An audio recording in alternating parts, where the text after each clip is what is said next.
Good evening, ladies and gentlemen, and welcome to Mount Carmel Area High School Red Tornado football. Tonight, the Red Tornadoes have taken their longest regular season road trip as they have traveled to Jersey Shore for their meeting with the Jersey Shore area Bulldogs. I know that rain has been a theme throughout the season, but even this is going to set a record. I mean, I'll be truthful with you folks. It's about 38 degrees. It is pouring rain right now as we stand in the press box. It could not get uglier if it tried. The field is in shaky condition at best. I can say that, Wayne. We were even on it. Definitely. I can tell you that it was. Yeah, standing up here, you're right.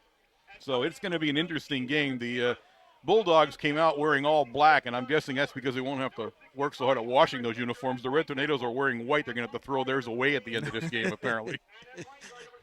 The story tonight, of course, for those of you who are going to hear this on Wednesday, Coach Bob Chesney not with the team tonight. The head coach not making the trip to Jersey Shore, had a bit of a medical moment, but everything is okay. We understand. We hear that tonight. He's home, but not able to make the game. So the assistant coaches will be handling the Red Tornadoes today here, and we're going to take a break here for one moment for the national anthem.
All right, national anthem's out of the way. We're going to get ready to start this football game. I want to take a moment, of course, to welcome everybody listening to us out on the internet tonight. I'm sure, judging from the conditions and the crowd, there's a lot more of you than usual listening to us. And I also want to take a moment here to do a shout out to the people, some people I know listening to us in the Reading area. So we want to thank you for those loyal listeners out in the Reading area. And Cheryl, you know who I'm talking about. Now, the Red Tornadoes come in at 4-2. The Bulldogs come in at 0-6, having a tough year, and quite frankly, a program that's been in disarray for quite some time. Jersey Shore, Division I in the Heartland Conference, so this is a crossover game for us into Division I again. But as a AAA school, really not able to get a football program that's having any kind of consistency in the win column. You think with the AAA school that they would have on their sidelines more athletes than what we have over here, and that doesn't look like the case. No. Now, this is a field we've never been to before. We have played Jersey Shore before, but back in the 20s, I understand, so I guess only you were here. I wasn't able to come because I was too young. But if you want to see what stands out to me here in my first glance at this field, the distance between the sideline, the end line, and the end of the sideline, it's about 10 feet. It's the shortest, thinnest sideline area I've ever seen in football, ever. Well, you know, the out of bounds, they have the out of bounds line, then they have the line that the team must stand behind. That is actually in the mud on the track that everybody is walking around in front of the bleachers. To the bleachers, you got another 10 feet. So you're talking some pretty dangerous conditions right at this point. You know, it's rather funny when you stop and talk to somebody about the game, and they'll look at you. Are we playing a game in the rain tonight? How do you think the kids are going to do? You know, my question is, what are they going to do when it's not raining? Because it's been raining every Friday night. And I'm saying, geez. Well, we've been fairly lucky. We played some rain games. We played most of them at Mount Carmel area at the Silver Bowl. This one's going to be a little different, as this field is definitely not holding water well. You can tell that it is soaked. And, of course, in the field's defense, it has been pouring rain since yesterday. They had some snow up here, as we did in the higher elevations around us, so the snow has melted off, making it even soggier. So it's going to be a game where if you're a mutter, you'll win the game. Now, Jersey Shore, interesting offense. We saw some of it uh, last year when we saw them, in that they're a shotgun kind of almost wildcat look to them. The quarterback Taylor English, and he's pretty much the whole team. Does not go under center, or very seldom goes under center. He does the majority of the running and the passing, and after him, it's kind of a crapshoot to see what else they're going to do. Defensively, they've played fairly well defensively in the last 2 games. They lost last week by 1 point, and they had the winning touchdown called back on a penalty. So they had a tough one at Mifflinburg last week. So they're getting closer, but they're going to have to definitely step it up here against the Red Tornadoes. And the Red Tornadoes have to be very careful, of course, as always. When you come in and you're playing an 0-6 team, your tendency is to look ahead to the next game. So we'll see what happens. And, of course, now they don't have their head coach. And I'll tell you what, he brings a lot to the game. But if he brings anything, it's that fiery enthusiasm and in-your-face kind of mentality that he brings to this team. So we'll see how they respond without him on the sidelines. I understand it's not going to be too hard to look at. Pete Cheddar will be handling the defense as he normally does, and I guess Coach Chicatano will be doing a lot of the offensive play calling. The Red Tornadoes are going to be kicking off to start this football game. Of course, Heroman, during the kickoff for the Red Tornadoes, he's going to be kicking down there to number 20, Smithgall.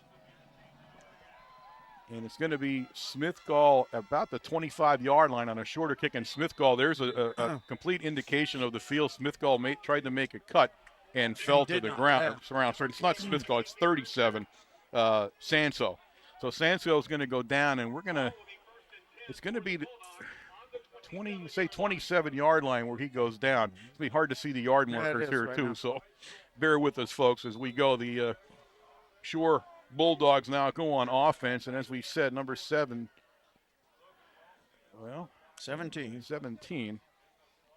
Taylor English, 17, Taylor English, the quarterback, and he hands off very quickly in there to, I believe it's going to be number 6, Ben Sarr. Let me see who gets off there. He's not normally one of the guys that we were looking for, but yeah, it is Sarr. Yep. Sarr goes nowhere on the and Kuricki play. and Shoestack make the stop that time. They're picking up from last week. Those two boys had a very good game for the Tornadoes defensively. Again, English, he's in a shotgun, and again, it's not really a real shotgun. It's that he just doesn't go quite far enough out or step far enough back. It's a weird-looking offense. And we saw it last year. He's kind of halfway between the shotgun and being under center. He doesn't go far enough to be a real shotgun.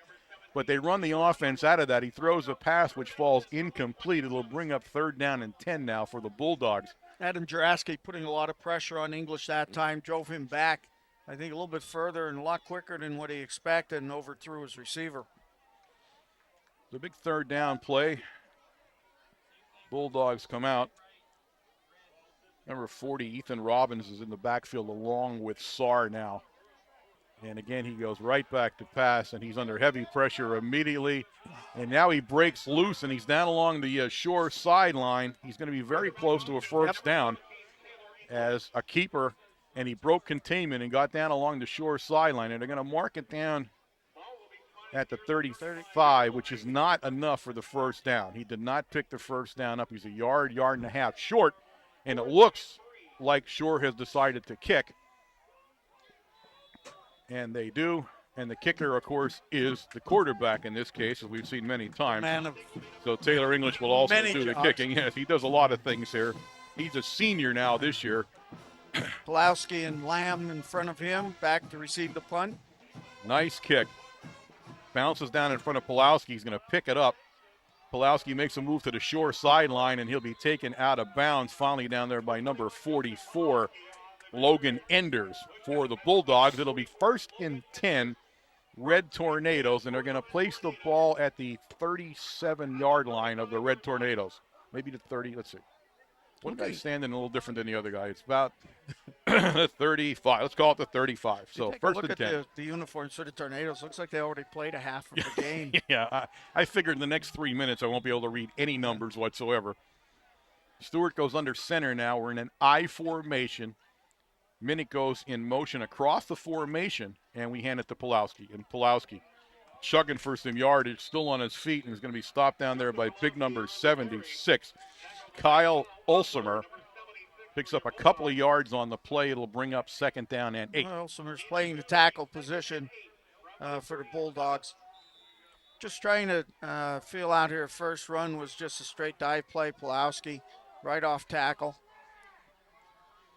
Jersey Shore staying in this 4-4. Yeah, it looks like a 4-4. Yep. It's hard to tell exactly, but it looks like they're in a 4-4. Pulowski is trying to get outside now. As Pulowski makes his cut, he turns back inside, makes a nice move, and Pulowski out over the 45, out to about the 47-yard line. Stop on the play by Enders. Yep. Hit in the backfield right away, but, you know, we've seen Pulowski a number of times this year keep his balance, make a maneuver, and pick up an extra, 8-9 yards on that carry, and picks up the first down. They'll mark it at the 48-yard line, so it's first and 10, Red Tornadoes. They stay in the I formation. Shoestack is in front of Pulowski. Minnick again goes in motion across the formation to the wide side of the field. Stewart looks like he's going to throw. Stewart now keeps it. Stewart slides down on the 50-yard line. Pick up 2 yards on the play as he attempted a pass. Couldn't find the open receiver and carries the ball himself. Be a second down and 8 coming up for the Red Tornadoes. Yeah, you see the slippery conditions of this field tonight. Eddie Stewart was just trying to slow down and make a maneuver to cut a little bit, and of course he actually fell backwards. Boy, the ball couldn't be more squirrely on the 50-yard line if it tried. You don't see that very often.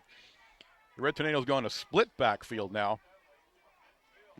But it goes to Shoestack, and Shoestack on the quick opener, and he's tripped up in there again 44. by 44 Enders. So Enders right now the defensive stalwart for the Bulldogs. They're going to give him 3 yards on the play down to the 47-yard line of the Bulldogs. 3rd and 5. TJ Hiroman coming in to the lineup for the Tornadoes. Going to take a receiver position. You definitely don't want to go out of bounds on your back or anything here, because you could drown in the mud on the sidelines there. This feels icky. Icky. All right, one back, and it's Shoestack. Pulowski in that slot formation. Again, looking to throw is Stewart. Stewart had plenty of protection. Yep. And he'll take it down to the Shore 45-yard line, short of the first down. It'll be 4th down, and the Red Tornadoes look like they're going to want to kick. Yeah, Eddie's got to if that was a pass play, which it looked like, Eddie looks like he's got to release the ball. We had all of our receivers were wide open downfield. He's just got to throw it. So the Red Tornadoes will indeed punt the ball from the Shore 45-yard line. Hiroman in the kick.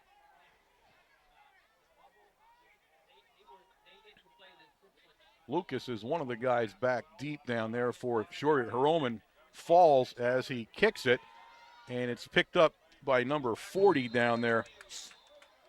Pick up Robbins. on about the 15, return of about 7 yards that time. Stopped on a play down there by number 51, among others, Mike Purcell. Also 31 helping out down there, Mr. Hoskins. 1st and 10 Bulldogs from the 23-yard line of the Shore. We were a little bit late coming today. Wayne spent an exorbitant amount of time trying to find the ocean while we were here and was not able to locate it. I tried to warn him, but he wouldn't listen. We did find the mountains, though. We did find the mountains. All right, English brings them out again in that kind of weird hybrid offense that he's using there, and it's going to be a fake to Sarr, and he keeps it, and he goes nowhere as Ed Smirlick completely smothers the play. He took his blocker right back to the quarterback, reached around and grabbed English by the jersey. Well, I'll tell you the truth, back. Smirlick, it was a fake to Sarr, so Smirlick tackled Farr, held him up at the line of scrimmage, and then he tackled English as he tried to come around him. A loss on the play. It'll bring up a second down at about 13 now. Robbins and Sarr, and they line up. I can't describe to you the lineup they do here as English goes back to pass, and he looks right away downfield, trying to hit one of his favorite receivers down there, Caleb Barnhart, but it fell short. Minnick was on the coverage. It'll be 3rd down and 13 now. That was truly a timing pass. Did you see that? He only took 2 steps and the ball was gone. Yes, he did. You're right. He wasn't really looking on that one. He just left it go. We should have found out what actually they call this offense, because I'm never going to see anybody line up like this again. Yeah, I know. It's really a weird kind of offense. I'm not sure why they particularly like this one.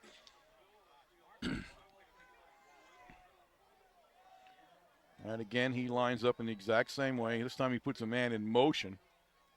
He's back to pass once again. He had some pressure early from Karicki. And a nice pass broken up in there by Heroman. What a nice pass, though. He almost had Lucas down there. That was a pinpoint pass, and Heroman really recovered well. Yes, he did. He got his hand up and knocked the ball right out. But I'll tell you what, nice pass by the quarterback. That was right on the money that time by English. He's up 4th and 13, and the Bulldogs will punt once again. English will go back into punt formation. He'll punt once again. We have a 2-man punt return here. Lamb about 10 yards in front of Pulowski. Pulowski's at his own 45, awaiting the punt. A nice kick, which Pulowski will take right at the 45. Tries to elude one guy and does. Tries to get around the corner, and see, he just did what I said he shouldn't. He fell into that muddy part there. He's driven out of bounds finally down there by Rischel. So it'll be 1st and 10. Red Tornadoes up at the Red Tornado 49-yard line. Look at Pulowski. One fall into that mud there, and he's completely covered now.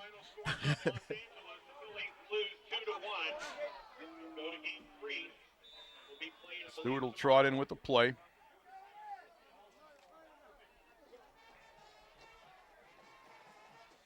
We'll come out in an I formation. Shoestack in front of Pulowski. And it's going to be Pulowski, and they're going to try to bring Pulowski outside. Pulowski does this time. Makes a nice move. He's going to be driven out of bounds by Jake Rogers, but he picked up about 9 yards on the play. It'll bring up 2nd and 1. Nice block there by Shoestack that time as he was leading that play. Well, again, we pick up the ball. Now we put it back down again, and we're going to measure. But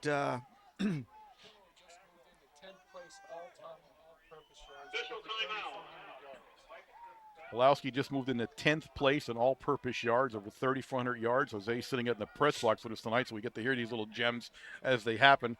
My hat's off to Mr. Pulowski, as he's had a standout career here at Mount Carmel area. And I'll tell you, all-purpose yards is a neat way to look at things when you can do so many different things. Yeah. And that's nice to know that he could do that. Now, I said it was going to be 2nd and 1. They marked it at 2nd and 2, and now they're going to measure it. And I give up on this one because I have no idea. And it's going to be 2nd and 1 like I thought. I'm getting a lot better at this. Yeah, sure. In fact, I'm getting scary better at this. And that was on the other side of the field, and I noticed that. So, all right, they're going to mark it back now at the hash, sort of. Notice they're all wearing their fancy long rain gear. The refs are all in their their rain gear kind of uniform there. We had a review, and the booth said it's 2nd and 1. That's pretty good. I like that. Ball's down at the Shore 42-yard line. The Red Tornadoes come out with a one-back offense. Now they're actually kind of almost in the heavy offense in a bunch. They're bunched out to the left, if you can call it that. Pulowski the lone back. And it's a keeper by Stewart, and Stewart easily picks up the 1st down. So it's 1st and 10 at the Shore 39-yard line. Not a night to do a lot of fancy stuff, though. I mean, it's just coming down like in buckets up here now. And I'm sure Coach Chicatano and the rest of the crew's looking, just pick up the first score. Yeah. Let's drive it down. Let's get it in, get it across the goal line, pick up the first score, and we're going to take on from here. Because I'm sure it is not that easy for these kids to be out there running on that grass, because it does look slippy. All right, we're bunched to the left in the formation. We're going to run that way, and this is a complete keeper by Stewart as he's trying to find the end, and he's not going to get there. He's driven out of bounds by Saar, along with help from Rogers. The problem here is when we're trying to get outside is that we can't cut. You see the tippy toe we're trying to do because of the mud. We can't get ourselves a good cut to make the corner. This might be a kind of a fullback kind of night, maybe. You're right. Let Shoestack do what he has to do and be done. Take care of it. You got 6:10 remaining here in the first quarter of play. We'll come back out in an I formation with Shoestack in front of Pulowski. Minnick in the slot. Everybody's out to the left now. Minnick goes in motion to the right, but it's Shoestack. See, they were listening to me. Shoestack pulls his way down to the 35-yard line. You did say that was going to happen tonight. They were going to start running some plays that you were calling.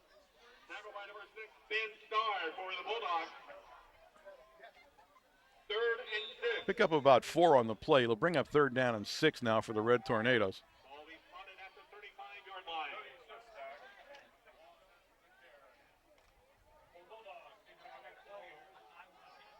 Game's kind of happening in almost slow motion when you think of it. Split backfield now. Pulowski and Shoestack. Everybody out to the left of the formation. And it's inside handoff to Shoestack. And Shoestack pulls his way inside the 25 down to the 23-yard line. Again, 22 made the tackle, but he actually just got in his way. He didn't really tackle him. Yeah, Shoestack sort of ran him over. Yeah. That's all that was. But that was truly a misdirection. That sort of looked like the old Sally play. The inside Sally. Cross exactly.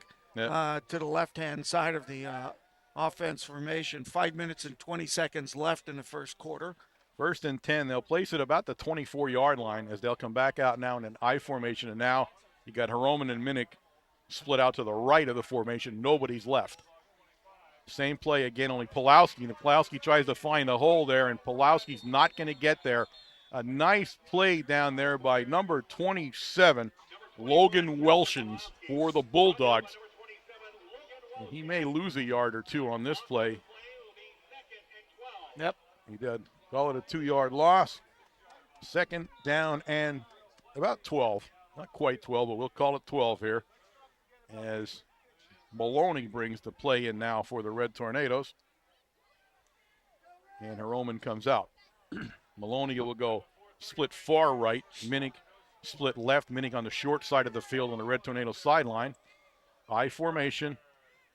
Pass. Stewart looks the pass, and he's got his man. He had Shoestack wide open and just threw a little bit high. A little high. Shoestack couldn't hold on to it, and it's 3rd down. Good play, good call by the coaching staff that time. We cleared the zone out. It looked like Minnick, and that's who it was. Marky Minnick, number 3, was clearing the zone out for Shoestack. Shoestack just steps out of the backfield and hits the flat area, and he was wide open. There was actually nobody there. All right. 3rd down and 12 now.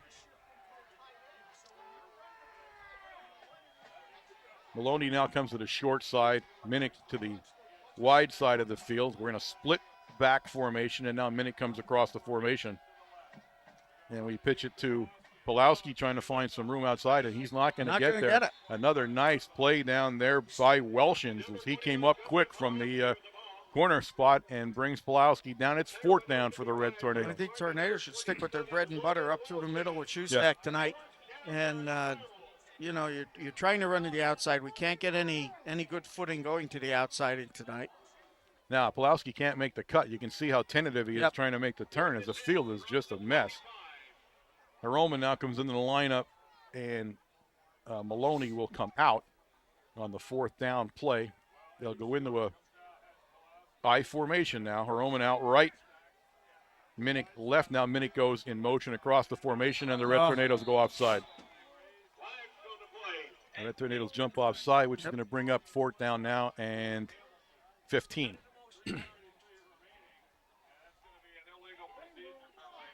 3:33 on the clock remaining here in the first quarter.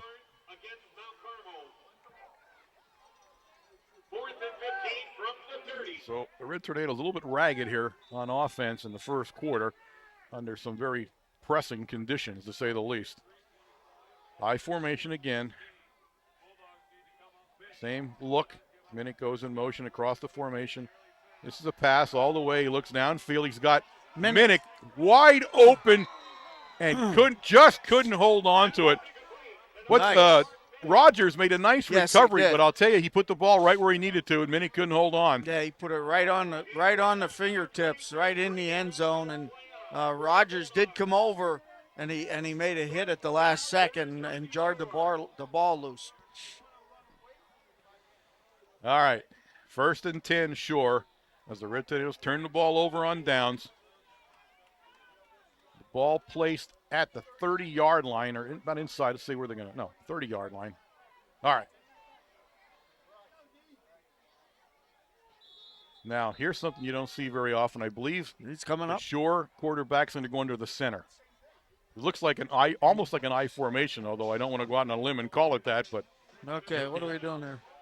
There's a officials timeout. Something down along the Red Tornado sideline. Now you can't get a sideline warning on this stadium because he'd have to be in the press box. I think they were just trying to get the chain set. Yeah, that's what down they were there. trying to do. I'm correct. It's an I formation as English is under center. The center's probably wondering what's going on. Straight handoff, met hard in the hole there by Hynoski as Hynoski brings Sar down for a 2-yard gain. It'll be 2nd down and 8. Hynoski just stuck his nose. He stepped right up into the hole that was created by the offensive line, and boy, he took a good shot, but he held on and made the tackle. All right, they'll stay in that I formation now. There's 2 guys split wide right, 1 left to the short side of the field, but he hands off once again. And this time, gaining about 3 yards on the play, finally brought down by Hynoski and Shustak, but Sars gained some yardage. Along with Eddie Schmelik making that tackle. It'll bring up 3rd down and 3 now for the Bulldogs. Ball out at the 37-yard line of the Bulldogs. Straight dive play, that's all they're running. When English comes up underneath, handing it off to the tailback, and that's it. He's got Robbins in that fullback spot here as he goes under center. Again. Sar once again. Oof. And Sar's going to power his way for a 1st down. Second effort by Sar will pick up the 1st down just over the 40-yard line. Now that time Hynoski said, hello, how are you? Yeah, he got hit hard, but I'll tell you what, he still stretched it. Wow. And I believe he's close enough for a 1st down. And they're gonna measure this, although I don't know. They're on the right next to him, almost where the sticks are, so it'll take a short moment here to bring it out. 1:48 remaining here in the first quarter play. There's no score in this ball game. Game being played in a driving, wet, cold rainstorm here in Jersey Shore. And it is 1st down by that. It's 1st down by the piece of mud on the end of the ball.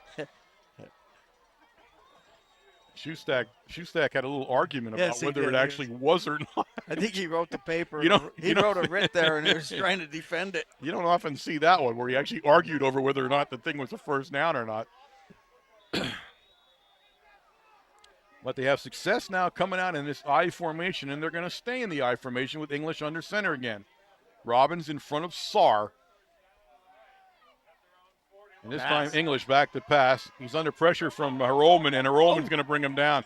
Heroman almost lost it. Heroman had the ball for a second, and English got it back. But a big loss on the play as Heroman was all over English as he went back to pass. Now they're going to place the ball back at the 37-yard line, and I'm not sure how they made the determination that that's where he stopped because they tackled him 5 yards back. But we'll put it at the 37-yard line. Nobody even touched Heroman that time. He just had full tilt into the 33-yard line. That's not the 37, 33. It's going to be a 2nd down and about 18 now for the Bulldogs, and they abandon the I formation and go back into the sort of shotgun. And how he makes a determination who stands where there, I don't know. But and it's a keeper by the quarterback, and he's loose. English loose, brought down finally by Heroman, and they're going to call a face mask penalty on the Red Tornadoes. They tackle him at the 48-yard line of Jersey Shore, but they're going to call face mask on the Red Tornadoes as Heroman brought him down. I thought he grabbed him actually from behind. I did too. I didn't see it, but it's the only thing it could be. I mean, it can't be anything else unless it's a horse collar rule. It is. That's what it is. I'm sorry. It's the new rule, the horse collar rule. They ruled that Roman brought him down by his neck instead of where he should have, and it's a 15-yarder and Shores in Red Tornado territory at the Red Tornado 37-yard line, 1st and 10. Well, that's a new one. First we've seen that. First we've seen that call this year in high school anyway. Can't grab by the shoulder pads and bring him down then, right? Back into the I formation and Saar. Saar looking for some room, and Saar bulls his way to about the 34-yard line. Taricki, number 1, in on the tackle that time, making initial stop. They'll place it down to 35 or so. We'll call it 2nd down and 8. Saar's a hard runner. Yes, he is. He can really run when he wants to. I don't know what Jersey Shore had seen, but in these last 5, 6, 7 carries, they've hit everything off of the right side of their offensive line. And now the first quarter has come to an end here at Jersey Shore with the score all tied up at 0-0. And the Bulldogs showing some signs of life. Yeah, they're playing a good game both offensively and defensively. And I'll have to hold off on the defensive part because for at this point, the offensive part of Mount Carmel is doing a lot more slipping. We're trying to hit to the outside and not taking up to the center. 47 yards total for Red Tornadoes and 24 for the Bulldogs here in the first quarter. The Bulldogs showing some life just on this last drive. Yes. That was it. And, of course, the big horse collar penalty, moving the ball into Red Tornado territory. The ball sitting right now just about the Red Tornado 35-yard line. It's 2nd down and 8 for the Bulldogs. And, again, they've gone back to a more traditional mud game where they line up in that I and they give it to the tailback. And it's only the tailback. They have not given it to the fullback, Robbins, at all. He hasn't touched the ball so far tonight. It is rather funny, though, when you see your tailback standing directly behind the quarterback and your fullback is off to the side in that shotgun position. And whatever they call that offense.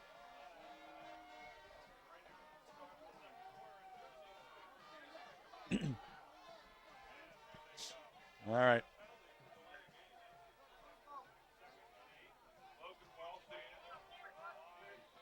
All right. We're going to line up in the I again here. This time we have 2 guys split left, 1 guy right to the short side, and a more open look to this I formation.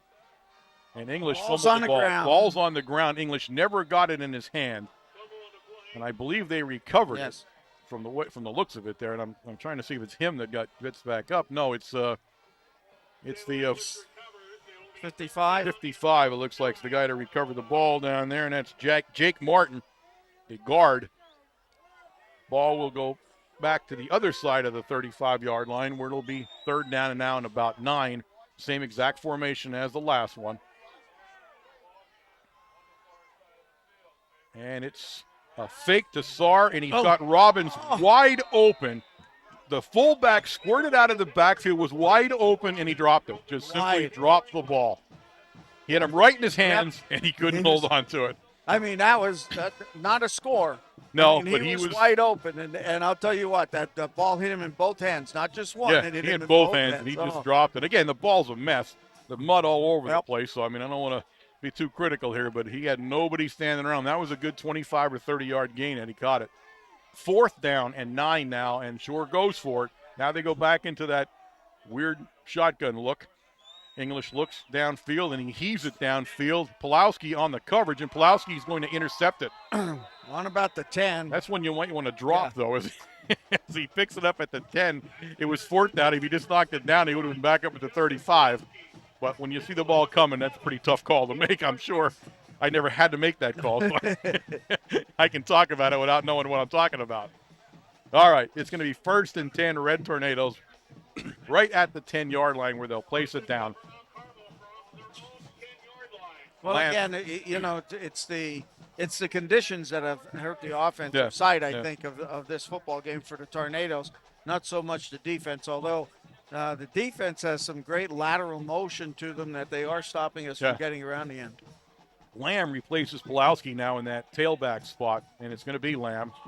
And Lamb took a good hit at the line of scrimmage and stayed on his feet. And he's going to pick up, he's still on his feet. He won't go down. He's going to pick up a couple of yards on the play. The guy that really made the hit down there looks like he was 27, Welshins.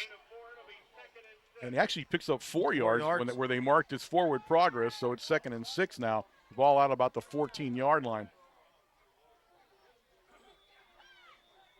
Lamb will come out, and Pulowski will go back in. Still tough to get outside. This is a tough shore defense so far. Again, they're playing 4. It's a 4-4 now. That's a true 4-4. And Pulowski's going to pick up the ball and pick up a couple of yards on the play. Sarr on the stop for the Bulldogs. The Bulldogs playing very tough now on defense. It's going to bring up 3rd down and about 3 for the Red Tornadoes. Lamb will now go back in and replace Pulowski on the 3rd down play.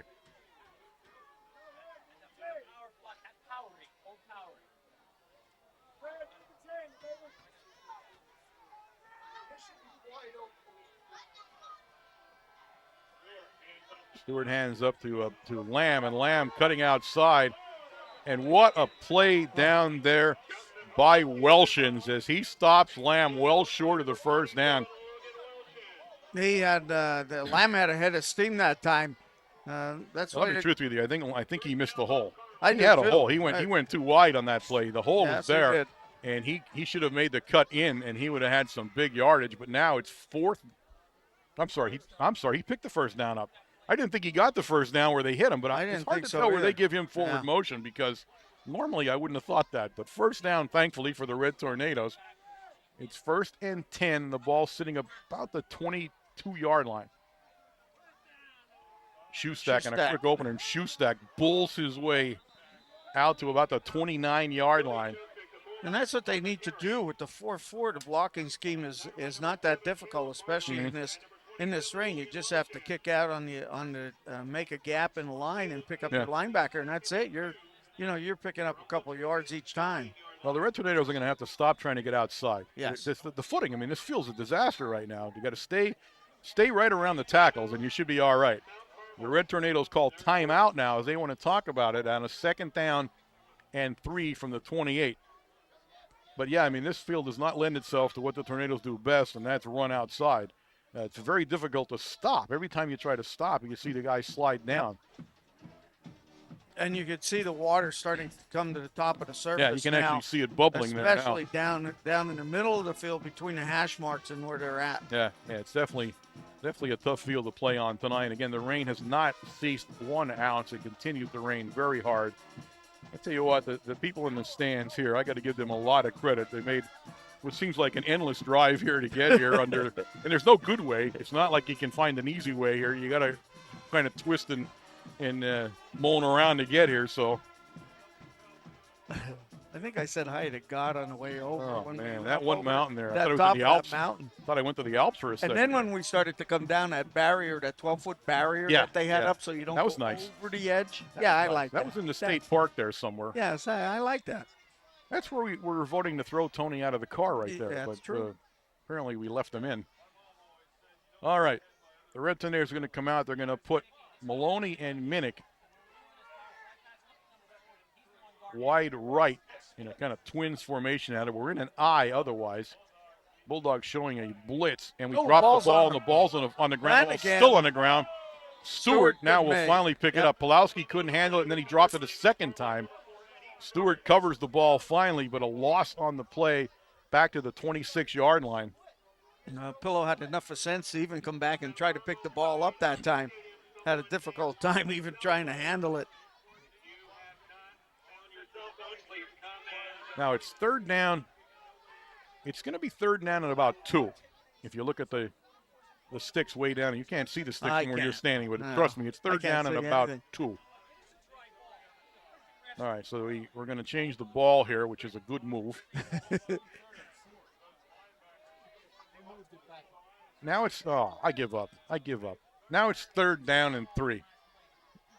That's the price for a dry ball. I give up. A yard. All right, Lamb is the lone back. We're in that bunch, and now we move a little bit over, and Lamb's going to follow the block. And Lamb chews his way up, and he's very close to the first down. They're going to put the ball down at the 29-yard line. I'm not sure if he got it because the angle says no. The angle says no, and so does the referee. Now pull the ball back. Fourth down. Fourth down for the Red Tornadoes. He was very close, and they are going to do the right thing, and they're going to put their punt team in.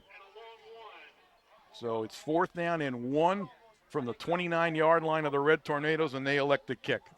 And their offense has sputtered here tonight in these conditions. Yep.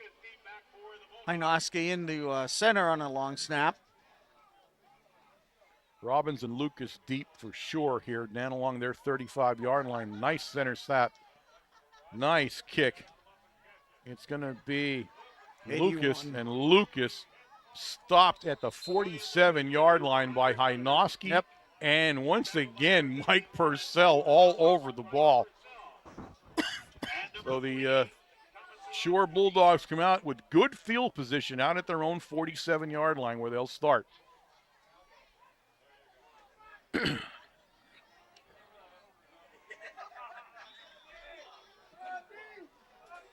going to come out in the sort of wildcat or shotgun or however you want to call it, but that's what they're in. And it's a keeper by the quarterback. And does not go that far. No, he's going to gain about a yard. Maybe a yard that time. Stopped down on the play down there by Heroman. Yes, Heroman sniffed that out real quick. It's such a slow developing slow play. to That's develop. what the problem is. It's really weird the way they stretch that play out a little bit. And they're bunched together. Sar and him are touching each other when they're trying to fake it, and you can tackle them both at the same time if you want. Now they go back in a traditional I formation. They got Robbins in front of Sar. Pass. And it's a pass play. He fakes downfield, and once again he tried to hit Robbins this time. A little better coverage as Heroman saw the play and stepped back. It was a little bit long for Robbins. He couldn't hold on. But again, the same fullback out of the backfield right down the middle of the field play. Yeah, English, of course, I think on the season it's only thrown about 40% completions. And you can see that here. I mean, that was only at most maybe a 10-yard pass, and he overthrew him by 5 yards. Yeah, he did. So it's third down and 9 now for the Bulldogs. And they'll come out in a shotgun. He leaves Robbins now in the backfield there. 6 minutes exactly left in the first half. There's a motion penalty, which is a good thing because Robbins couldn't hold on to the ball as it came back. It'll be a 5-yard penalty against the Bulldogs. So it'll be third down and 14 now for them as they have to change that third down play probably. That ball was going back pretty fast, though, and I think it was going to hit the ground. Yeah, he's got a little bit lucky on the penalty on that one. They blew it dead right away, but he was struggling to hold on to it. It was bouncing all over.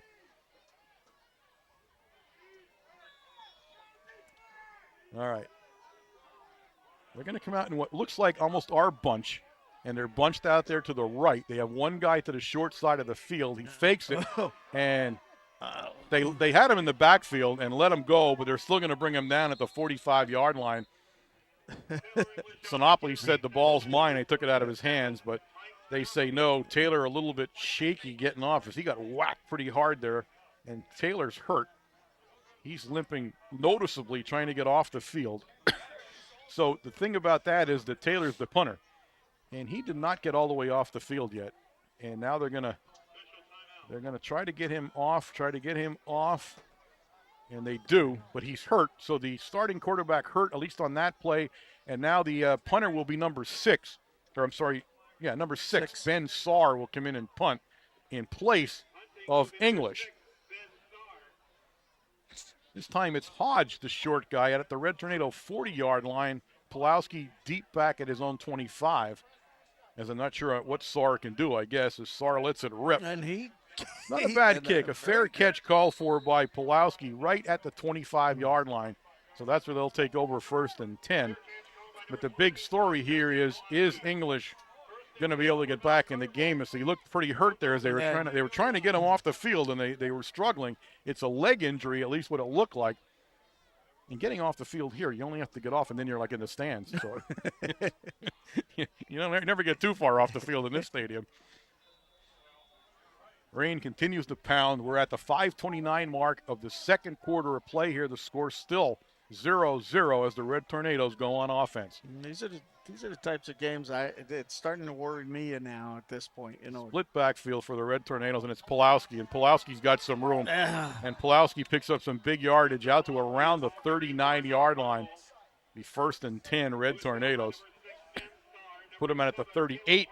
Pulowski running with a little bit of that time he got the corner. He got the corner and just could not stay off the edge of the carpet. Yeah, just couldn't cut back in like you normally see him do, because and you get the closer you get to the end line there on the sidelines, the uglier it gets.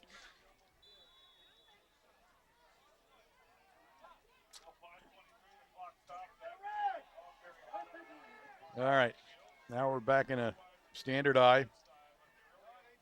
Here's Minnick and Maloney split to the wide side, the right side of the field here in the formation, and we pitch it, and it's Shoestack on the pitch, and Shoestack pounds his way up over the 45-yard line to about the 46.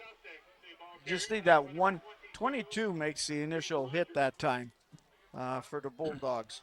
And is that Rogers? Yeah. Yes, Rogers. It's Rogers. And he's blocked or shield to him. Shoestack picks up an extra 20, 25 yards on that carry. Yeah. He was the only one that stopped him. All right. We have a timeout on the field here. I didn't see who called it. Don't forget, coming up at halftime, we'll have the homecoming festivities. It's got to be. All that coming up, along with other great entertainment. Pulowski now 8 carries for 38 yards, and Shoestack 5 carries for 33 yards. It's good. I couldn't remember that in the 2 seconds that he actually told me that.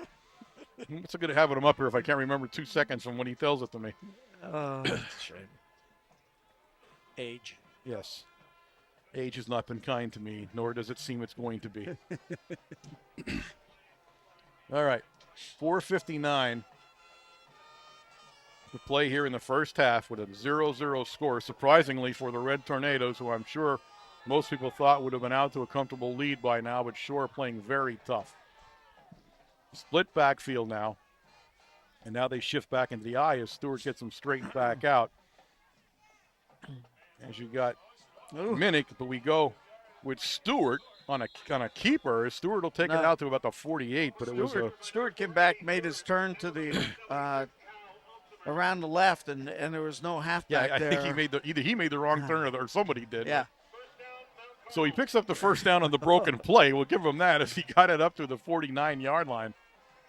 But that didn't look pretty. No. I'm not sure what we were doing there. All right. He's going to split 2 guys out now to the left of the formation, to the wide side of the field in an I formation, but it's going to be Pulowski. And Pulowski still on his feet, and Pulowski still on his feet, and Pulowski still on his feet. Pulowski broke loose. Pulowski down the Red Tornadoes sideline. Touchdown, Red Tornadoes. And he was hit by almost everybody on the Shore defense. And still took it in. Forward motion was completely stopped, but he kept his legs going. Broke the 2 big tackles there, 5 yards apart. And well, I don't know how Robbins didn't tackle him. I don't know. He's going to have to ask himself that question, because he was the guy that had the best shot at him, and Pulowski just kept churning his legs and churned him right out into the end zone. So it's 6-0 Red Tornadoes as the Romans in to attempt the extra point, and this should be an interesting attempt with the field and conditions the way they are. He's going to have to remember that plant foot's going to be moving. Ball's back good, up, and it is good. A nice kick by Hiroman as he puts it through, and at the 4:25 mark of the second quarter, the Red Tornadoes have now pulled out to a 7-0 lead, and that was truly all on the legs of Justin Pulowski. I mean, he just did it all on that play. Again, one of the toughest runners that we've seen here at Tornado Land in a number of years. Haven't seen anybody with his balance either. Yeah. I mean, it's been a while since the Veaches have come through and everything else, and they definitely had some great balance as they went through the line and were able to turn and get hit and move on down the field. Pulowski showing his strength tonight. All right, so the Red Tornadoes breathing a little bit of a sigh of relief here as the Bulldogs won't go away from them. Roman's going to tee it up.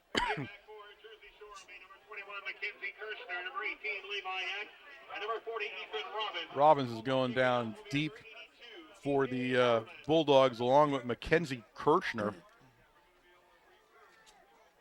Robbins on the far side of the field. Kirshner closest to the Red Tornadoes.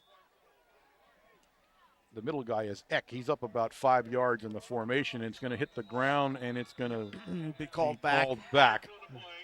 Flag on the play in back of the Red Tornado formation, and it's going to be motion on the Red Tornadoes on a kickoff, and that's not always easy to do.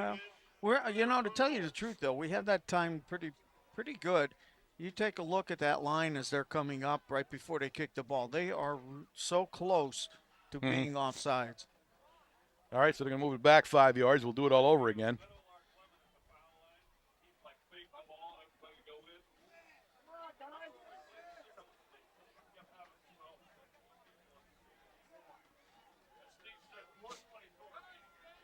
All right, let's do it all over one more time. Now the ball's a little bit messier part of the field for Roman to kick it from. Nice kick. Kirshner, and it goes right over Kirshner's head. It did touch his hand. What a kick. What a kick by Roman as he puts it in the end zone. You're right, Kirshner reached up and kind of tipped it with his hand, but it still went into the end zone. And it'll be 1st and 10 Bulldogs on their own 20. 65-yard kickoff. Jose's saying he may never have actually put the stat down on a 65-yard kickoff, but looks like he's going to do it tonight for Mr. Roman. And, he did it out of one of the ugliest parts of the field. I was a little bit concerned about where he was going to kick from, but he didn't seem to mind at all. English back into the game. He's definitely gimpier than he was. And he keeps Robbins and Saar back there. And he gives it to Saar, and Saar's going to be brought down by Karicki, among others. The first hit down there, and I'll see when he gets off the bottom down there. The first hit was actually made by Hynoski, Tommy Hynoski on the initial hit. Give him 2 yards on the play. It'll bring up 2nd down and 8. You're right. English looks like he's still a little. Yeah, he's definitely not himself out there. We'll see how that goes with the rest of the game here. Same exact formation. He has 2 guys split out to his right. One guy left here. And it's a pass play, and he's under considerable pressure already. And he's going to be brought down. I can't even see the number. I will see him when he stands up. The only way you're going to tell their numbers now, and that's going to be Abumar on the stop. The Shore Bulldogs now look, to be truthful, they look like they're tired. Yeah, they do. A couple of them struggling to get up. As the Red Tornadoes now a little bit of a push here on defense. It's 3rd and 10 from the 20. And again, the same formation as before. 2 guys out to his right, 1 to the left. He's going to roll to the right and look downfield. And there's going to be interference call. He was trying to hit the fullback, Robbins, but it's interference against the Red Tornadoes. A little early that time. I'll give him a first down. Well covered, but Shustak got there a little bit early. We're going to have to be able to tell we're going to illegal block in the back. Yeah. No. Well, let's pass on that one. Yes. The Red Tornadoes, I'm going to have to be able to tell them just by their face now because I can't see any numbers anymore. I knew this was going to be a trouble when they were all white out here. There's 2:58 remaining in the half. It's a 15-yard penalty. They'll put the ball down at the Shore 36-yard line, 1st and 10. Now, they throw the ball a lot to the fullback in this formation. Robbins. Well, that's only going to last for so long because now you see our linebackers are picking up that fullback coming through and they're covering him downfield. Again, back to pass goes English. And English is going to be brought down big time in the backfield down there. Juraski and Karicki Actually, converge. Juraski was trying to get around the corner, and Juraski took his man that was trying to block him and pushed him back, and English had to stop. And Karicki comes from the opposite side and makes a solid tackle. It's going to bring up second down and about 20. English now, definitely not himself, though. No. Now you can tell. He's not himself English out there. And English is going to come out of the game. Yep. He's going to come out as he's definitely struggling in the football game. And you can tell he doesn't move well at all on the one leg. So we'll see who the new guy is. Number 7. That's going to be Caleb Barnhart, the new quarterback for the Shore Bulldogs. And he stays in that shotgun. He's on a keeper now, and he goes nowhere as the Red Tornadoes pound him. Hynoski, Shoestack, Juraski, and who's the guy in the very bottom down there that gets off? That's going to be. No, I think it might be. I thought it was Shoestack. Yeah, well, maybe. Yeah, it could be. It's hard to tell now, folks. You will have to apologize. There's a timeout on the field. The Red Tornadoes have taken a timeout. And, again, they're sensing some blood here as they're going to try to force the Bulldogs to punt here on a 3rd and 19 play coming up. So, again, the starting quarterback for the Bulldogs, Taylor English, is out of the football game as he got hurt a ways back here and came back in but has been struggling ever since. So they put Caleb Barnhart in to replace him. Barnhart on a keeper, and he gained a yard on the play. Now, I don't know what kind of arm he has. Barnhart has only attempted 15 attempts for 5 completions. He's thrown about 33%. So obviously he doesn't play much at the quarterback spot. But we'll see what he does tonight. Because as far as that's concerned, Robbins, number 40, he's not even listed on the receiving charts, has done anything, and he's the guy that gets thrown to the most tonight. Okay, again, that's shotgun formation now. 2 guys out to the left. Barnhart straight back. Barnhart falls, slips, and then the Red Tornadoes help the rest of it at a flag down late. Real late. I'm not sure what this is. That's a real late flag. Juraski, Adam. Caleb holding against Shore. Barnhart shaking up a little bit on the play. The Red Tornadoes will probably decline this. They're going to decline it. That's what they want to do. They want to force the punt because, remember, English, the punter, is also out. So you're missing the quarterback and the punter.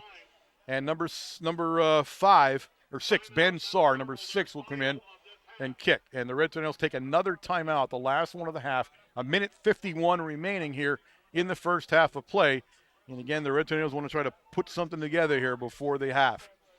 That's why I think Coach Schick is going in. He's probably telling them, look, stay off the ball. Let's not get a penalty here, although that's not going to help the Bulldogs at all. But we'll move the ball down the field a little bit and give them better placement to punt.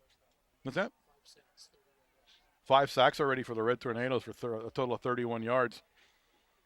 So the pass protection isn't what it would like to be on the Shore side of the ball here. Sarr will line up the kick, and Sarr's lining up around his 5-yard line where he's going to kick from. They're going to put Pulowski as the lone back. So the Red Tornadoes may be looking for a block here. I'm not sure, as they're kind of moving around here on defense. And Sarr, and they're trying to block it, and they're going to hit the punter. They hit Sarr, and they hit him hard, and that will result in a penalty, obviously. No way to hide that one. I mean, that was in plain sight. He got whacked. So the Bulldogs will retain possession. Penalties against Mount Carmel.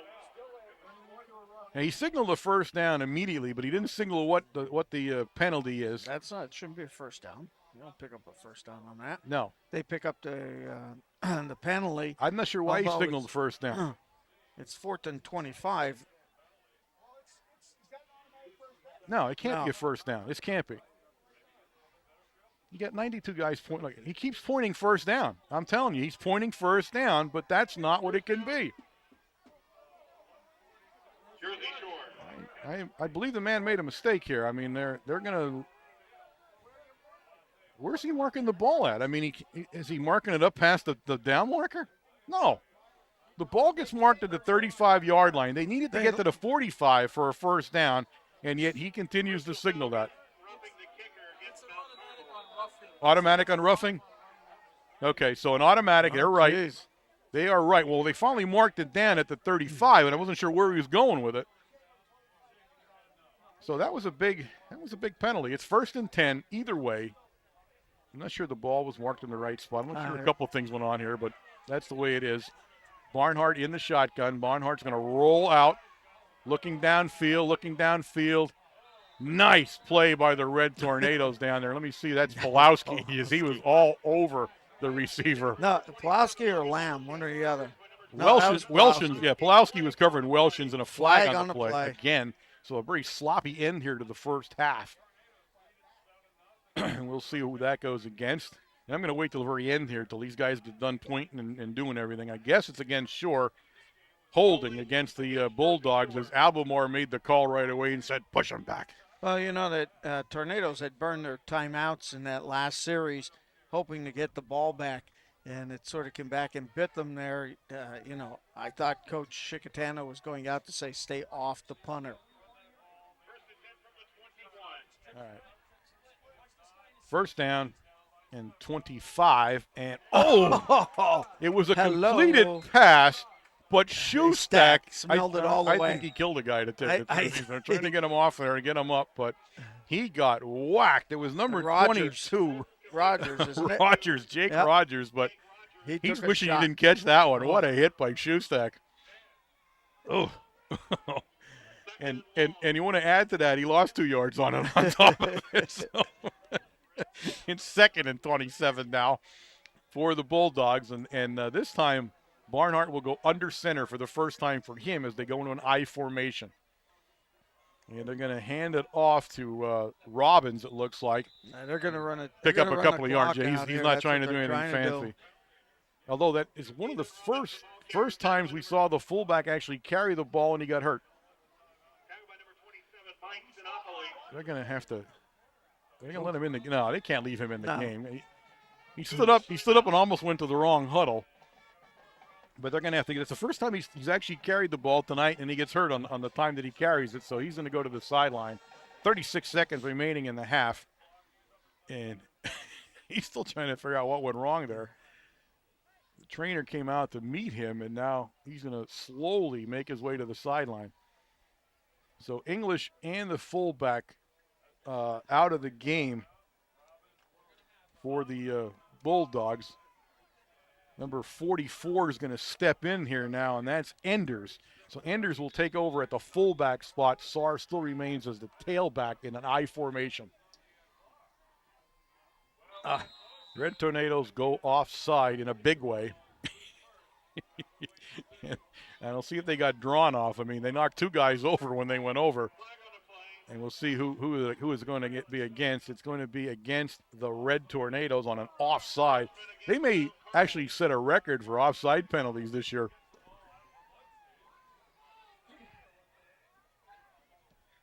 There's still 27 seconds left, believe it or not, folks. And they're still, 20 yards away from a first down. It's 3rd and 20.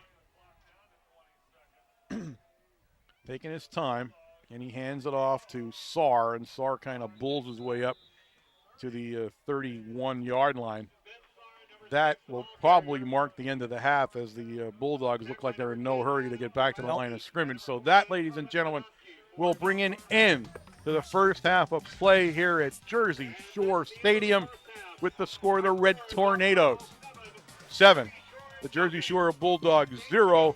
Stay tuned for the sights and sounds of maybe the band. I think the band's going out. So if you're on the internet and you want to listen to the marching band, stay tuned to us. Otherwise, the first half stats will be coming up very shortly.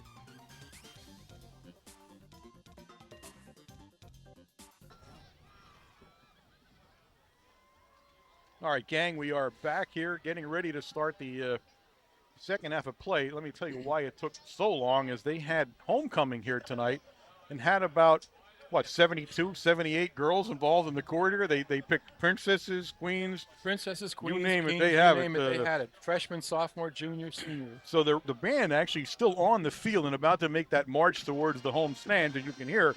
So in the meantime, we'll do the first half stats. First for Warrior Run, and it was really a pretty well-played game considering the circumstances and everything else. And I think it's a surprise to most people that it's a 7-0 game, Warren. I don't think there's anybody that really expected that. For Jersey Shore, 19 rushes for a net of 17 yards, 1 of 7 passing for -7, giving him a net of 10 total yards in the first half and 4 first downs. For Mount Carmel, 22 rushes for 141 yards, 0 for 2 passing, 7 total first downs. Individually, Justin Pulowski, 9 for 89. Cody Shustak, 5 for 33. Myrick Lamb, 3 for 9. And Eddie Stewart, 5 for 10. And I think one of the goals coming into the game was to get Eddie to pass the ball tonight. And Coach Ches is going to probably be a little upset that we haven't done that. Well, again, he looks kind of shaky passing again tonight, where he had some receivers open. He either missed them or he sucked the ball very quickly without looking downfield enough. And again, I'm not going to judge him on a night like tonight. You can barely hold the ball. You can see how Shore's doing, who throws the ball a lot more and still haven't been able to do anything. Yeah. So it's pretty much of a mess out there tonight. Now, I think Pulowski's run, one of the toughest runs I've seen in a long time. It was a great run. I mean, he was running sideways most of the night, not running north and south, but he did the same thing on this one, managed to get himself free and break a few tackles and had an outstanding 51-yard touchdown. And like we talked a little bit before, we got him into the top 10 all-time, all-purpose yards at Mount Carmel. And when you consider that John Veach, Brett Veach, Gary Diminick, Mike Diminick, Bobby Zavarik, Tony Mazzatesta, Drew Litkavich, I mean, there's some great company that he put himself in. Yeah. And I think he's done it quietly over the last 3 years, without that great team. But he's an outstanding football player, and he deserves to be there. No, absolutely. Again, it's a 7-0 game, but as you can tell by the stats, the Red Tornadoes have pretty much dominated the game. Now, the Shore Bulldogs have lost, at least on first half, lost their starting quarterback. But we wait to see if he comes back after half. He's out there wandering around. They also lost their starting fullback for a second now. It was right at the end of the half, so he went into the locker room. We'll see how he's doing. But they don't look like they pose a threat. But it's 7-0. You got to be careful with them. Hey, you're one play away from it being a tie game or an 8-7 game. So I think we got the ball the second half. I think we got the kickoff, and hopefully we can take it down the field. Again, another third quarter possession that's important, and hopefully we'll get the job done and get this game on a way to going into the W column. Well, it's getting colder and it's raining harder, so we want to get out of here as quick as we can and go home, and hopefully we can do that. And we'll talk to you for a little bit after the game. Thanks, Jose. All right, waiting for the captains to get out in one of the longest homecoming moments in the history of mankind on one of the worst nights you could possibly do it. And I'm telling you what, I'm looking at the girls that they had their back to us, but they were walking from our sideline, which is, I'm talking ankle deep in mud, truly ankle deep in mud, water all over the place, and they had to walk out right along the 50-yard line. Now, nobody thought to themselves, maybe we should move a little bit to either side. They walked right out through that mud, and I'm looking at, they're all wearing like suede boots and everything. I'm thinking, oh, Lord, this is going to be ugly. There were a couple girls that went out with flats on. Yeah, I mean, it's going to be ugly when they look at that and they get into the stands. But you feel bad. They get all dressed up. They're all ready to go, and it is just, the wind's blowing, the rain's coming down, and the mud is just unbelievable. All right. We're getting ready here. I said this is just a very long half of football. What time do you think we're going to get home? Well, if we let Tony pick the ride home, we should be home sometime tomorrow morning. I'm saying 10:30, 11 o'clock. And that's if we stop for breakfast somewhere. All right. Scout the Pathfinder. I know a shortcut. Yeah, through Syracuse. I knew we were in trouble as soon as Tony said that. Oh. And, well, you know what? We listened to him. Well, I was driving. Listened to him. So what am I going to do? You said we went through Montgomery so many times I could vote in the election there this Tuesday. My goodness. All right, now, I'm looking out on the field here now, and I have to ask myself, what are we doing now? I mean, are we just enjoying the weather or what? No, I think it's the clock. The clock controls all. That's what it is. And we already added added what, 8 minutes to Yes, the we half? did. So I mean, can we just kind of get rolling here, for crying out loud? I mean, I'm in the press box. I'm just feeling empathy for everybody in front of me here, it's just ugly. I don't want to warn any band parents, but get your washing machines geared up for when the crew comes back as they march through this muck up here at halftime. I tell you what, a young band, very really voice. coming on. I mean, I think every week they get a little bit better, and they are really going to be They something. sound good. Yeah, they're That's for coming sure. along. All right, they're going to wait till that last second. There we Now, are. please go out there and get this thing settled up and get back playing football. I said the thing I like best about this stadium is there's no way to get a sideline warning. No. Because the only way you could be any closer is if you're sitting in the stands. That's the only way you can get further off the end line than you are here. Very interesting set. This stadium, I was saying at halftime, the stadium looks like it was too big for the spot they put it in, so they shrunk it wherever they could. Well, I mean, it's kind of wedged in among houses. It shares the parking lot with a Bilo Market to our left over here. I mean, actually, it really shares the parking lot with them. It's an interesting setup. So we've never been here before. And this is actually, it looks like this is where they run track. I'm guessing, although it doesn't look like much of a track. I don't know. So. Maybe they can. I don't know. I mean, it looks like a track on the far side. Yes, it does, but I don't know if it's legal. If it's big enough, yeah, I'm not sure. Big enough. No. Jose says it absolutely can't be, but I never rule these kind of things out. Yeah. Jose said impossible. I'm going to go with him on this. Oh, there's McAdam down below. Okay. Never mind. All right. The Jersey Shore Bulldogs will kick off to start the second half. The Red Tornadoes will be receiving.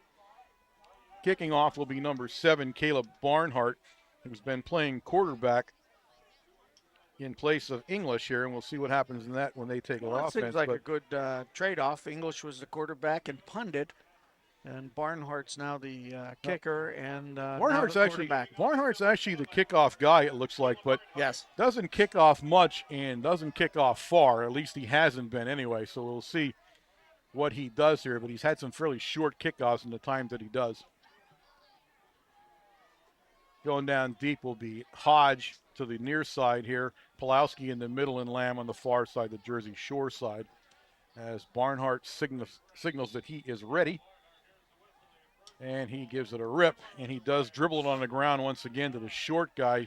Picked it up about the 30-yard line. And it's Karicki. And Karicki out to the midfield stripe as one guy brought him down, or it would have been a touchdown. Yep. And it was the kicker, Barnhart, who finally had to bring him down. Pickup of brought the ball up about 22 yards on that carry. That was a nice run back by Karicki. It was a dribbler down the middle of the field. And again, I said he doesn't kick him real far, and he didn't again. But Karicki, a little bit deceiving in that you don't know how fast he really is until he gets going. The Red Tornadoes come out to start the second half in an I formation. One guy right, one guy left. Minicure is the whole outside of the field. Rogers is playing him so close to the inside. And it's Pulowski with the ball, and Pulowski will pick up a good 4 yards on the play. Bring up 2nd and 6. He's brought down there by number 68, Cody Breon, for the Bulldogs. Of course, after such a long halftime, you're going to have to get loosened up here. You know, being wet and cold for the first half and all that mud all over you. Tell you what, it was a lot longer for the fans. Oh, I bet. Now it'll be Maloney on the wide side of the field and Minnick on the short side, the Jersey short side. We're going to come that way. And a nice block by Maloney, and Pulowski is going to – a flag goes down right as they tackle. It's going to go against the Red Tornadoes, I'm pretty sure. The stop was made by Rogers down there along with some help from Martin.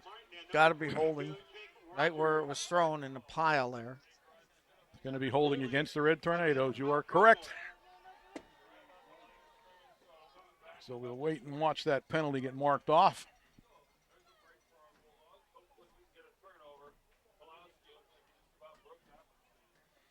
Pulowski was, what do you think, about 2 guys away from a touchdown? Yes, Had he gotten past that last group there, he would have scored. They're going to mark this penalty off the spot of the foul.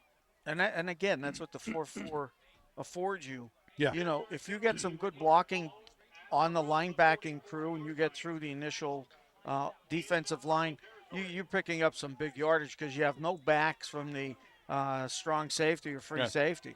You know. Yep, you're right. The ball will go back down to the Red Tornado 43-yard line. It'll bring up second down and 16 now as they stay in the eye. And it's going to be Pulowski. Pulowski looking for some room, and Robbins is going to be the guy that's going to finally bring him down. They push him out of bounds, but Robbins stayed with him the whole time. Pulowski tried to stiff arm him, but couldn't get away from him. And they managed to fall in the muddiest part of the field again. Pulowski's going to throw his uniform away when he's done tonight. 3rd and 14 for the Red Tornadoes now. And not much surge from the offensive line tonight, though. They're not getting a movement on the ball at all.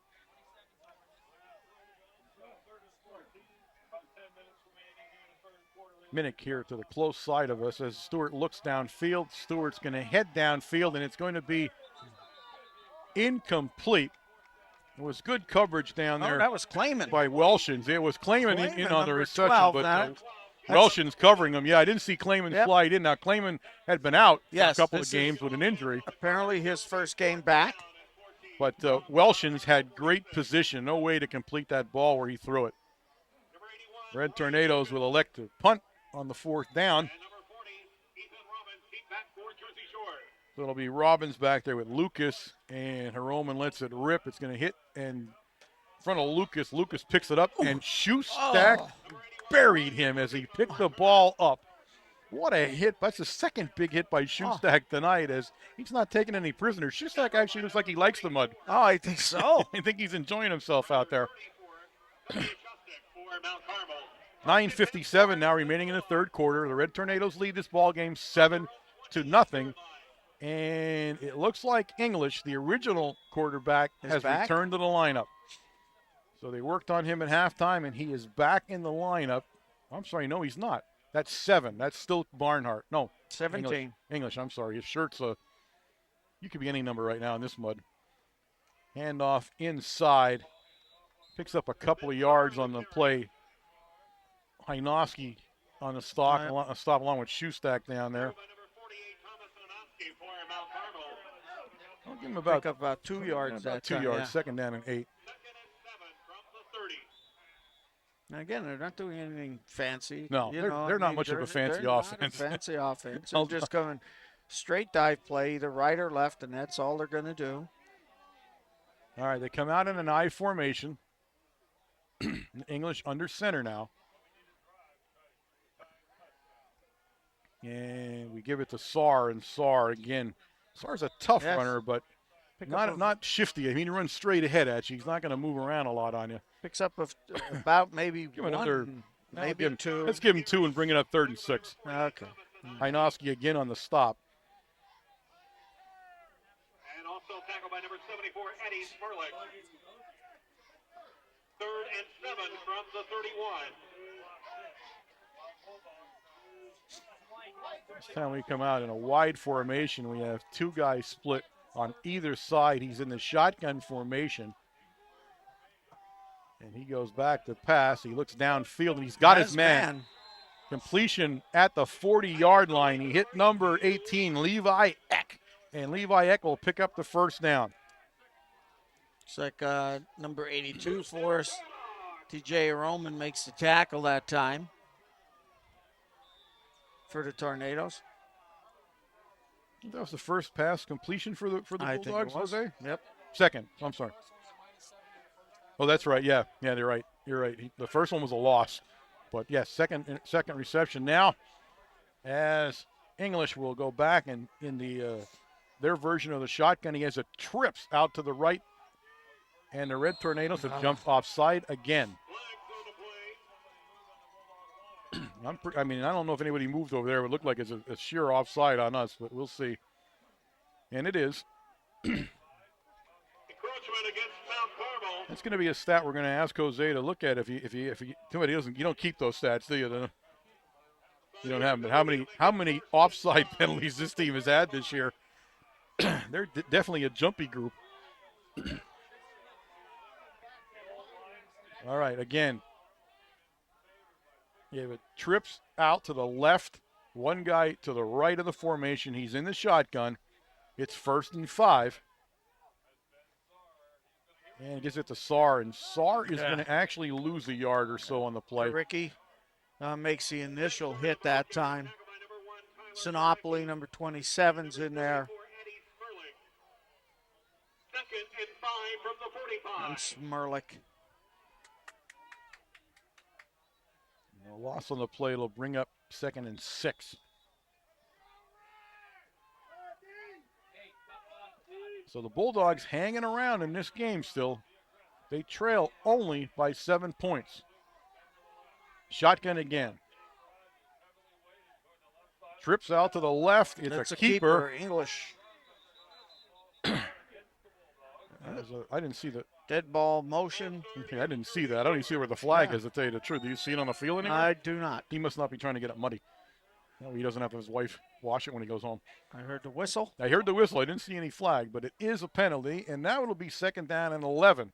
The ball going back to the Jersey Shore 40-yard line.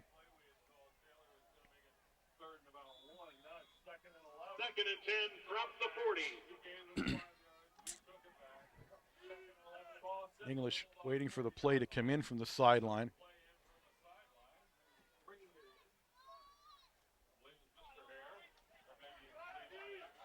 Eck is the guy that brought the play in. Now they do the same thing in the Red Tornadoes. They're kind of bunched up there, and he centered the ball quickly. I'll tell you what, he recovered well. He threw downfield. Yep. He was trying to get Welshins. And who was that? Pulowski was covering, and it goes incomplete. I think English was a little surprised the ball He came back. he recovered very well. The snap was at the first count instead of the second that time. And he hit him in the chest. He got surprised. And grabbed the ball. So it's 3rd down and about 11 now for the Bulldogs as they'll come out.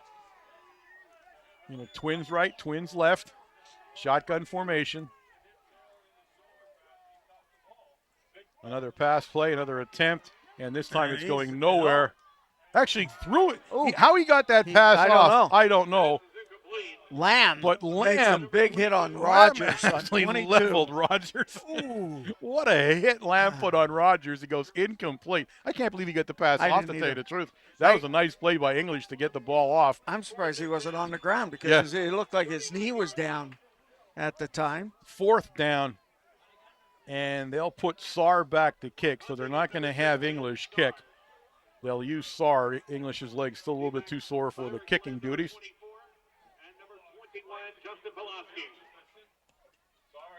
Going to go to Pulowski. High kick. Pulowski down along his 26-yard line. He's heading to the Red Tornado sideline. And still on his feet. Still on his feet. And now a flag goes down right at the point of the tackle. He was taken out of bounds at the Shore 49-yard line. That might be blocking in the back. I'm not sure what that's going to be. Like it hit a tornado. I don't know. Well, there was, a bunch of guys on the sideline right in front of us here. Let's see what they call. Red Tornadoes. Face mask. So a face mask call against the Bulldogs right at the Red Tornado sideline. He was at the shore, right around the Shore 49-yard line where it happened. And they're going to mark off 5 yards. So they're going to call it one of those inadvertent ones, which I didn't think existed anymore. I go completely through that rule book again. Just when I think I got that rule book figured out, I'm surprised. They keep on giving you the old one. Yes, exactly. I'm always a year off. Yep. All right, 6:30 remaining in the 3rd quarter. It's 1st down and 10 from the 45-yard line of the Bulldogs. Minute goes in motion. It's a keeper, a naked keeper by Stewart, and he's in serious trouble.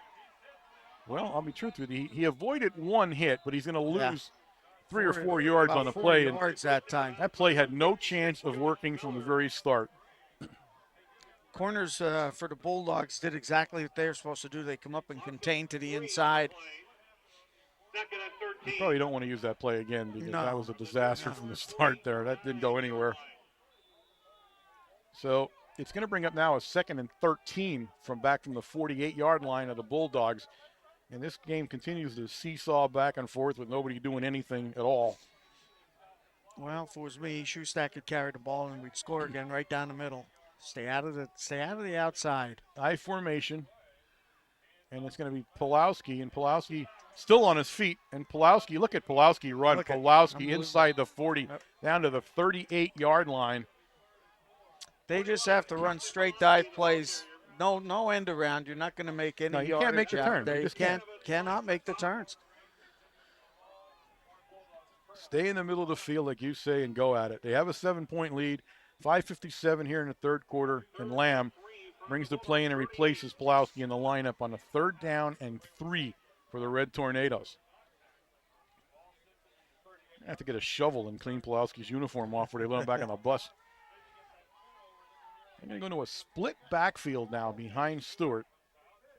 And he pitches it out to Lamb, and Lamb has to make a move there, and he does. Oh, nice hard by run Lamb. by Lamb. Now he's going to be close to the first down, but I don't think he picked it up.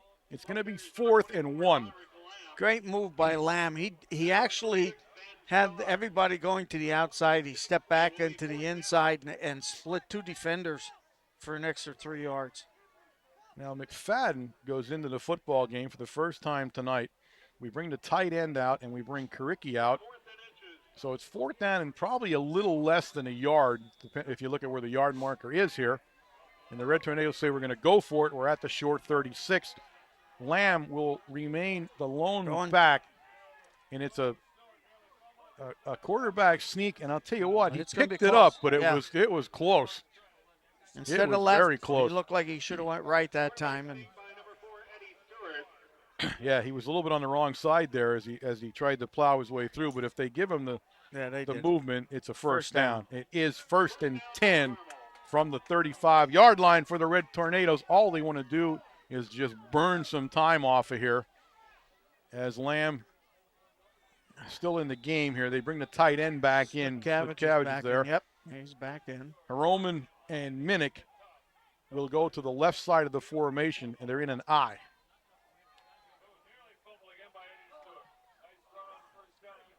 Nice run by Pulowski. It looks like the ball was bobbled on the snap. I'm sorry, Karicki. That's Karicki on the run. He was out of the fullback spot there in front of Lamb. With Lamb in there now. So, but Stewart almost lost the handle on the ball again. It has not stopped raining from the moment we got here. It is raining just as heavily as it was when we showed up. It might be a little colder, and I'm starting to worry about snow on the way home. Clayman back in. He goes to the wide out. So Karicki in front of Lamb now, and it's going to be Karicki again. And Karicki's going to pick up a couple of tough yards in the middle there. Big number 57 on the stop, Mike Fox for sure. And some enders helped out there too. 3rd down and about 3. And again, we bring McFadden in and we bring Sudcabbage out. Wow. In fact, we bring about 9 guys in and out of the lineup on this play. So Maloney now in there. Shoestack and Pulowski will be in the backfield or somewhere near it. And they're going to go into kind of a bunch formation with McFadden now. And they're bunched over to the left. They pitch it that way. Pulowski's looking for a block. Pulowski actually should have made the cut and missed the hole there completely. He had a touchdown had he cut back the other way. Right through the center. Now again, the footing, but he had the touchdown. He just made the wrong turn. Play, and it's got to be holding Mount Carmel. This is one ugly game, folks. Believe me. I mean, if it's ugly when you're listening to it, it's even worse when we're watching it. But again, that's a cut on a good field he would have made. I think he would have cut it up and been gone. He's got to make that decision, though. I mean, he just can't continue to run it to the outside. Well, he was following the block when he ran right into him instead of cutting around him. The blocker had the block made. He just didn't cut the right way. Now it's going to be 3rd down. Oh, my God. It's going to be 3rd down at about 12 when they mark that penalty off. So we'll call it 3rd and 12 here. And Minnick and Sudcabbage return now to the Red Tornado lineup.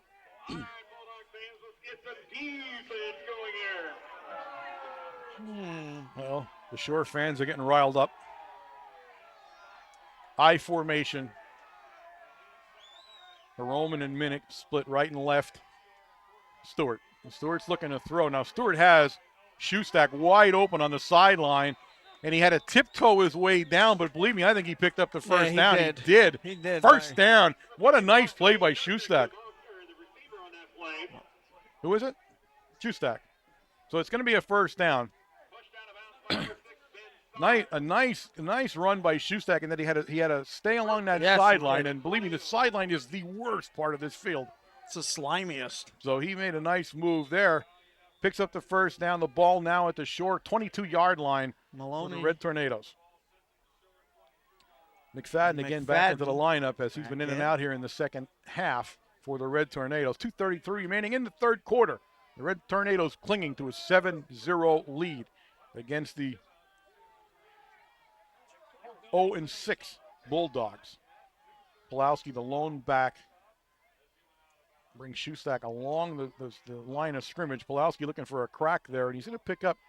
And still. Yeah, so he's going to say he was going to pick up, but he didn't go down right away. As he continues to run hard. We'll give him a gain of about 3 on the play. It'll be second down and 7. Enders on the stop along with Sarr. Now you see the offensive line now starting to get the surge that we looked for in the first half. Starting to move a little bit. The offensive line definitely wasn't doing much in the first half. So McFadden comes out. Exactly 2 minutes left in the third quarter. And again, we'll kind of go over in that bunch to the left, which is the short side of the field here. And now Shoestack moves along and back. Ball's on the ground. And Stewart lost the handle again. Quarterback recovers the fumble. Number 4 is Eddie Stewart. And he did the right thing. Yeah, he had no choice. He had to fall on it. Fall on it. But now it's going to be third down and, well, it'll be third down and 8. Because they want to bring a new ball in here. A dry ball, or as dry as it could get anyway, as it's a mess.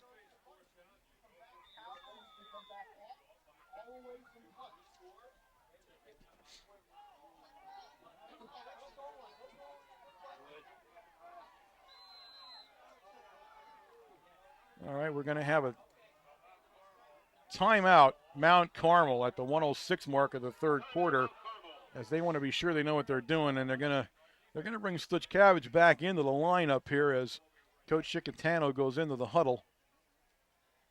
And I have to say this, it's a different demeanor in the huddle between Coach Chickatano and Coach Chesney.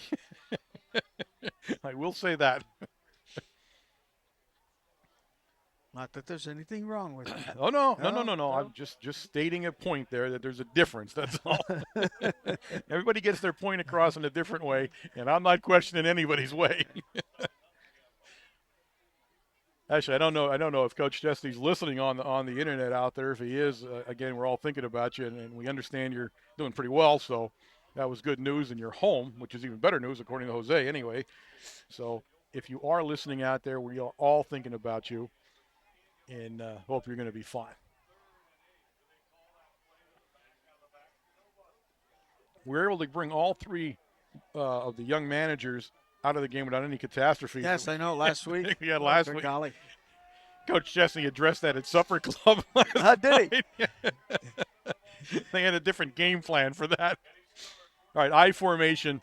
Stewart fakes it, looks downfield, and trying to hit Shoestack and couldn't get to him. Sarr on the coverage down there. Fourth down. I don't know who was that TJ Hiroman there. He was open down in the end zone. Down further down, yeah. Again, Eddie just does not have the field of vision yet. No. He's got to stop for a second and look and react quick. Yep. He's got to set his feet and then look downfield for us. He's not under a lot of pressure. There was no one pressuring him. Nope. He could have stopped and taken a better look, and that's really where he's having his problem, Matt. He's not stopping, for that 1 second to see who's there. Fourth down, 8. I formation. Again, he's going to look back to pass. He looks downfield. Again, he's struggling. Looks downfield on a keeper now. He's still on his feet. Stewart on a big run, and Stewart will make not it. pick up the first down. He's Yeah, close. He did. No, he made it. Let's see. Did he? Yeah, I'd say he made it. Well, he threw the thing down there to see where he was at. So nobody. The bean Yeah, bag. nobody's singing. First down. Yeah. First down. Nice run by Stewart. He picks up 9 yards. He needed 8. And the ball will be placed down at the shore. I don't know. Let's see. 10. About the short 10-yard line. It's 1st and 10. They're just outside the 10. So they can get a first down inside the 1. 33 seconds and counting. In the third quarter of play, as the Red Tornadoes threaten, they come out in an I formation with Karicki in front of Pulowski. And it's Pulowski. And Pulowski picking and choosing his way down to around the 5-yard line. We'll call it a gain of 5. Second down and 5. Pulowski, nice move that time. He goes through on the left-hand side and breaks back into the right. He's seen that there was good open field in that direction. That'll bring an end to the third quarter of play here at Jersey Shore Stadium in the rain. Along the beach, the Red Tornadoes out in front, 7-0, but they're threatening the ball down on the 5-yard line. It'll give me a chance to talk about Supper Club a little bit here, folks, as I did not mention that so far. Remember, Supper Club tomorrow night, 6:30 in the back room at Tucci's. The kids that are going to be there from the team tomorrow night, Joe Durr, Brett Prescott, Ryan Tolchinski, John Rimakaitis, and Jacob Klayman. So, again, if you know those guys and you want to hang out and show them your support, come on down. $5 gets you in the door. You can do whatever you want after that. Either eat the meal we have, order off the menu, or don't eat anything and just sit down and enjoy the evening. The kids. So come on down. I strongly urge you to come down and enjoy yourself down there. Total yardage at the end of the third quarter here, folks. The Red Tornadoes, 198 total yards. The Jersey Shore Bulldogs, 34.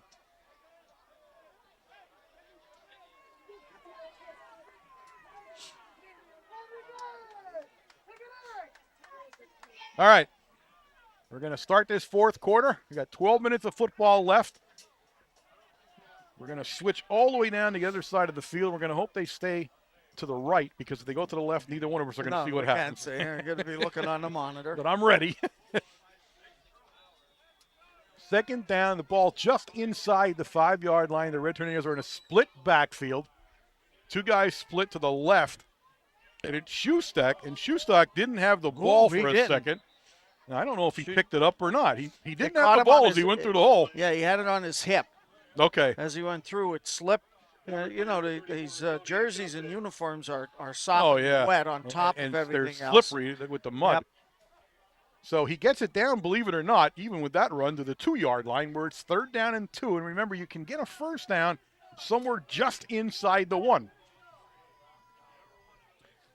This is going to Pulowski. Now we go into a heavy set backfield.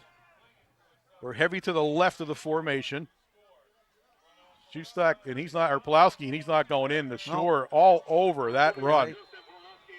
All over that run. A nice play by Jersey Shore. Number 27 on the play, Logan Welshons. Yeah. He may have lost some yardage on the play. Yeah, he did move it back.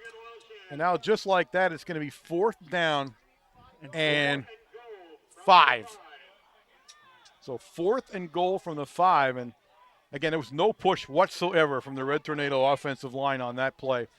Minnick will bring the play in. So, Correction, 4th and 4.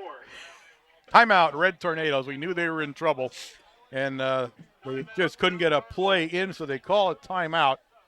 That'll be their second timeout of the half. They have 1 remaining, and it'll give me some time. Believe me, folks, the crew tonight on the main camera, Robin Hampton and Brianna Lutz. The still photographers tonight, Brittany Venna, Nicole Purcell, and Callie Hummel. And, of course, Dave McPhee here along with Gary Tresker. If it wasn't for Gary Tresker, apparently nobody would be hearing this game whatsoever from what I hear, so I'm not arguing that point with anybody. Webcast, you're right. But I'll tell you what, my head's off, and I'll tell you what, the girls on the camera are standing outside this press box in a driving rainstorm filming this for you. So I'll tell you what, I'm very impressed with their dedication here tonight on the field. And that's where you're getting some of these great shots. A big 4th down coming up for the Red Tornadoes. Again, they cling to a 7-0 lead. They've marched up and down the field pretty much, but have not been able to score at all except for that big run by Pulowski. And we'll see what the Red Tornadoes have in store here on a 4th down play.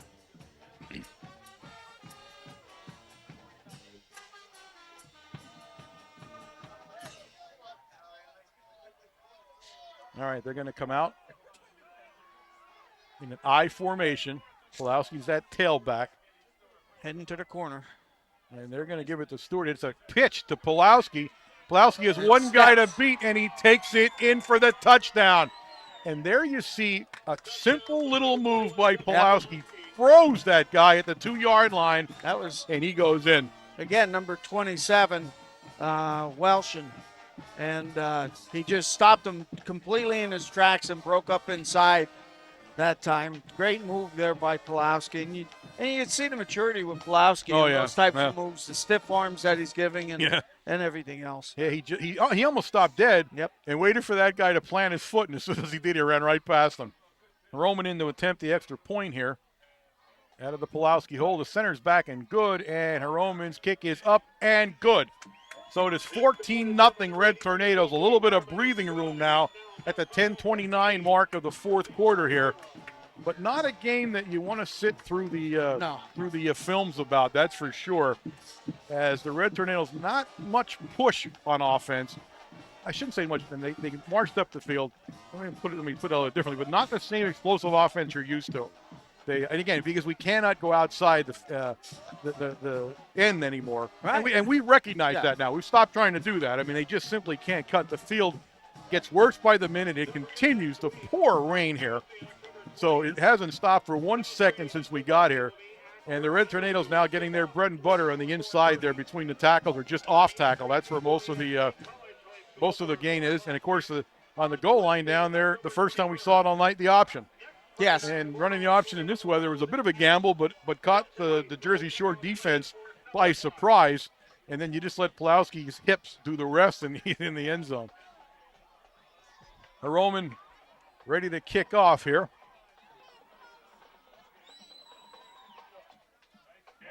Nice kick. All the way back to the what's the 5-yard line. Oh, what a hit. He's still on his feet, though. Still on his feet. Number 49. Oh, what a hit. Here's that Brock Long. Yeah, Brock Long gave him a whack as he was coming upfield. The ball carrier was Kirshner. But I'll tell you, to Kirshner's credit, he survived it and kept moving upfield. Yep. So it'll be 1st and 10, Jersey Shore from their own 27-yard line.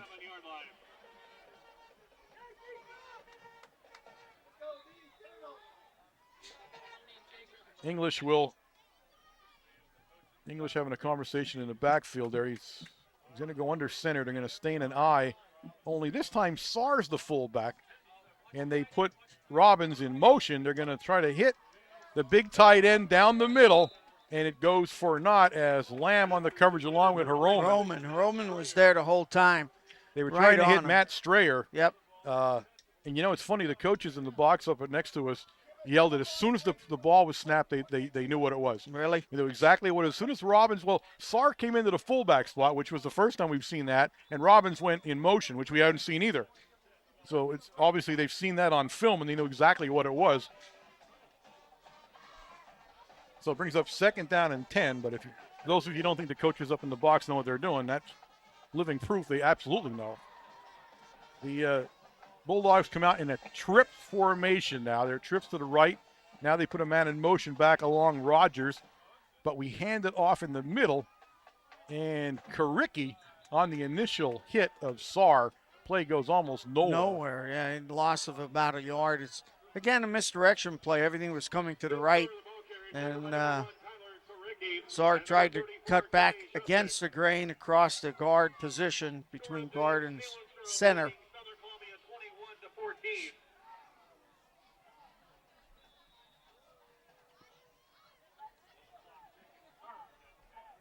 9:40 here and counting in the fourth quarter. And again, Shore will come out with a trips right formation. He has Saar in back of him. He drops straight back. He's rolling towards the trips formation and throws it well over the head of his intended receiver, Levi Eck. Eck was open. Eck was open. But well, let me tell you what. Well over his head. Pulowski slips on that play and goes down. He gets back up, and the ball just goes over his head. Yeah. If he did not slip, that was an interception for Pulowski. Brings up a 4th and 10 now for the Shore offense, and they're going to be back to kick, and it'll be Saar, as it has been since English got hurt in the first half. Lamb standing around his 50-yard line. Pulowski standing along the 35. And Saar gives a great kick. Whoa. That's a kick. Pulowski drops it in front of him, picks it back up, and goes down. So they'll put the ball down around the 39-yard line of the Red Tornadoes, where it's 1st and 10. What a kick, though. That was as high as they go. He had to wait forever for it to come down. So you don't lose much when Saar's in there punting. He's a pretty good punter. In fact, he's a better punter than English so far tonight anyway. All right. The Shore defense, if you ever notice their huddle, they face the sideline all the time. I don't see that very often. They face the other side, their own sideline. They don't face like the other team in their defensive huddle. Yeah, could be. All right, I formation. Pulowski. And Pulowski picks up 6 yards maybe on 6 that. yards on it. Yep. More than he looked like. Martin on the stop for the Bulldogs. It is 5. Wow. Schustak comes out of the game, and now Clayman goes in. And Maloney comes out also. In Schustak's case, they're going to have to throw his uniform away. Kuricki is in that fullback spot now in front of Pulowski, but it's Pulowski. Kuricki makes a nice block, but this play's going nowhere. Number 5. Casey Rischel flew that play up. It's a loss on the play. That was Lamb carrying the ball that time, not Pulowski. The Lamb, I'm sorry, yes. So I should know that. The tandem there is Kuricki Lamb. Kuricki Lamb. And now Pulowski comes in and replaces Lamb. It's going to be 3rd down and about 6, about a yard loss on the play. Clayman out, Maloney in.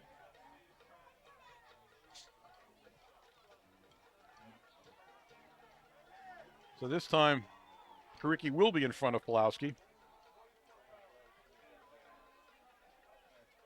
And that's Pulowski again. Pulowski makes a nice Pulowski's move. Loose now. And he's now Pulowski heading to the Shore sideline. Pulowski all the way down to the Shore 40-yard line. Nice move at the line of scrimmage by Pulowski, though, to avoid that initial tackle. He just stepped. Actually, he was going sideways. Yeah. He stepped sideways across the long line of scrimmage and picks up some big yardage that time. Rogers saved a touchdown for the Bulldogs as he was the last man standing in front of the goal line for Pulowski. 1st and 10 from the 40. Pulowski comes out now.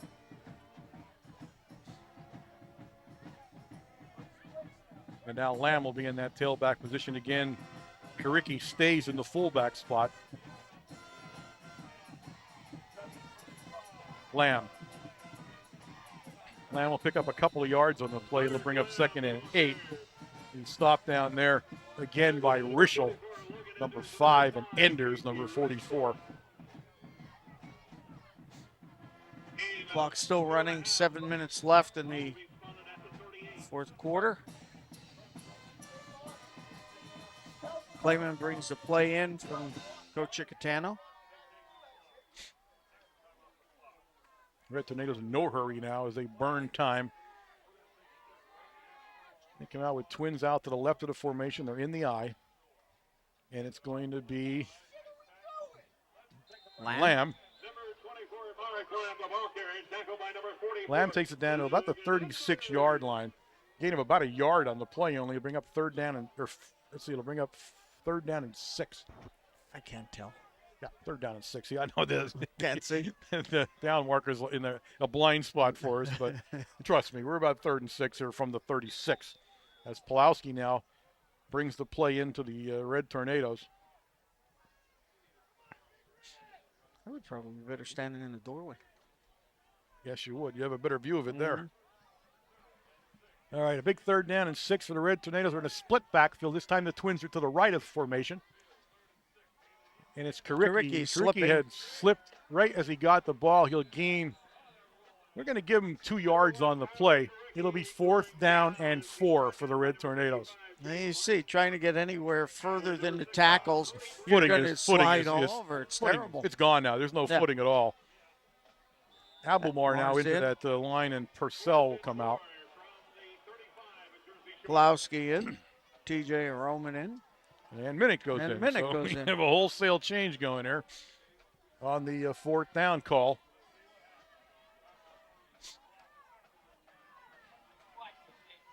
We're going in I formation here. Roman to the left, Minnick to the right. And it's an option again, and this time Pulowski again needs to get outside, but this time no dice. And this time Welshins can hang his hat on that one as he finally made the stop, and they will turn the ball over on downs. It's 1st and 10. Sure, they are trailing 14-0 with 5:08 remaining in the ball game. I want to take a moment here, of course, to thank the good people at Service Electric Cablevision. Of course, you catch this broadcast if you're watching it on TV every Wednesday night, Channel 13 at 8 o'clock on Wednesday nights. Be there or be square. Shotgun now for the Bulldogs as he has 2 guys split left. SARS behind him and timeout because they truly did not look like they knew what they were doing on that one. They were struggling to get into the line. And English is saying to one of those guys, where are you going? Like, why were you standing over there? I also might add, I believe they were a guy short on the play. Oh, were they? I believe they were short a guy.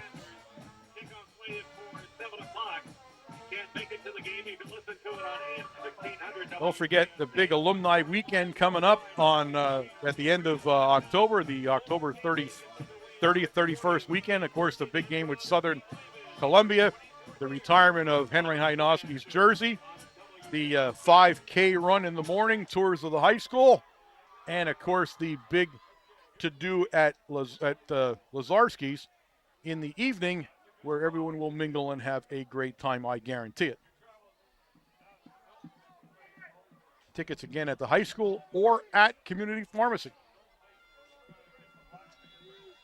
All right, Shore's got enough people in the game now, and they're going to see. You know, that was like a Twins out there. It should have been a trip. That was where the problem was. One guy was short on that.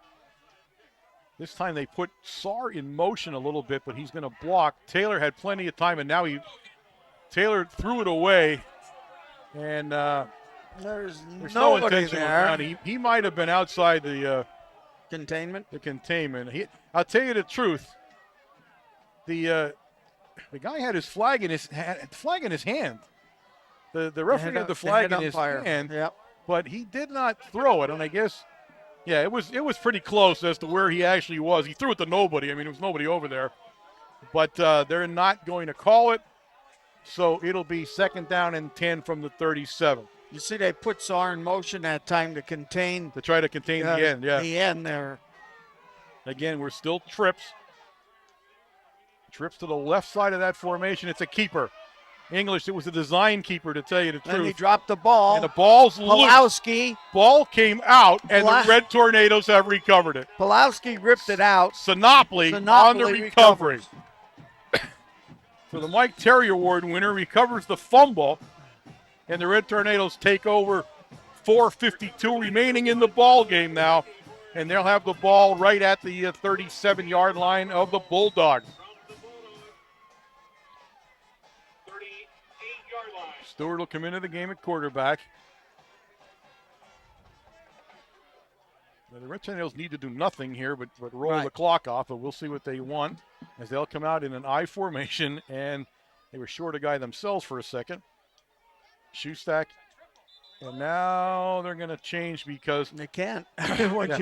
Once you take that position. Stewart looked behind him to split the backs, and when he did, the two ends moved. the 2 wide receivers moved. So a 5-yard penalty, 1st and 15 now for the Red Tornadoes back at the Shore 43 or so. You know, the ball was at the 37. I And now I don't. it's at the 43. I don't think they can see the markers either. Okay, now we'll start in a split backfield. And we pitch it.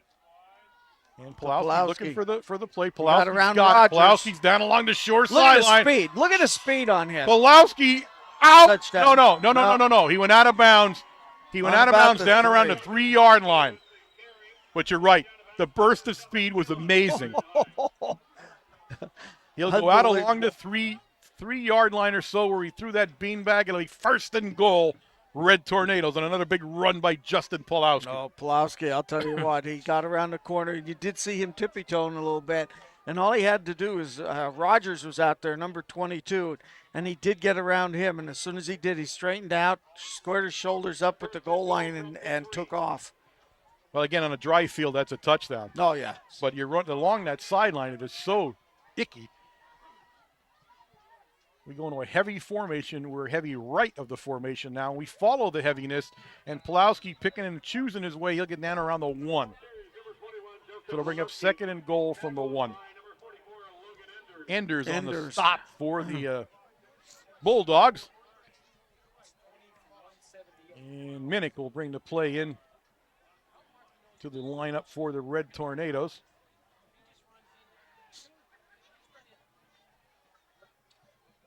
They'll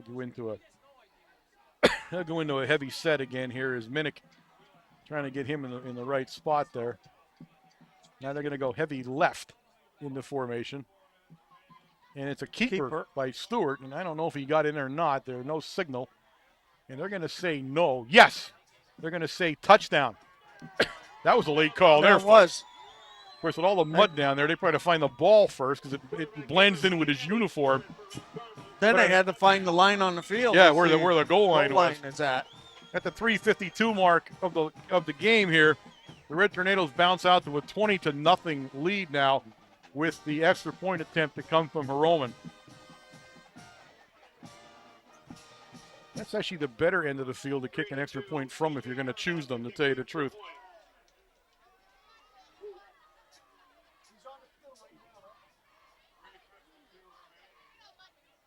Ball, center snap is bobbled. It came back low, and Pulowski goes down as he'll have to cover the ball up. The ball squibbed back a little bit there. And so the score will remain the Red Tornadoes 20, the Jersey Shore Bulldogs nothing. They'll be kicking off with 3:52 in the game.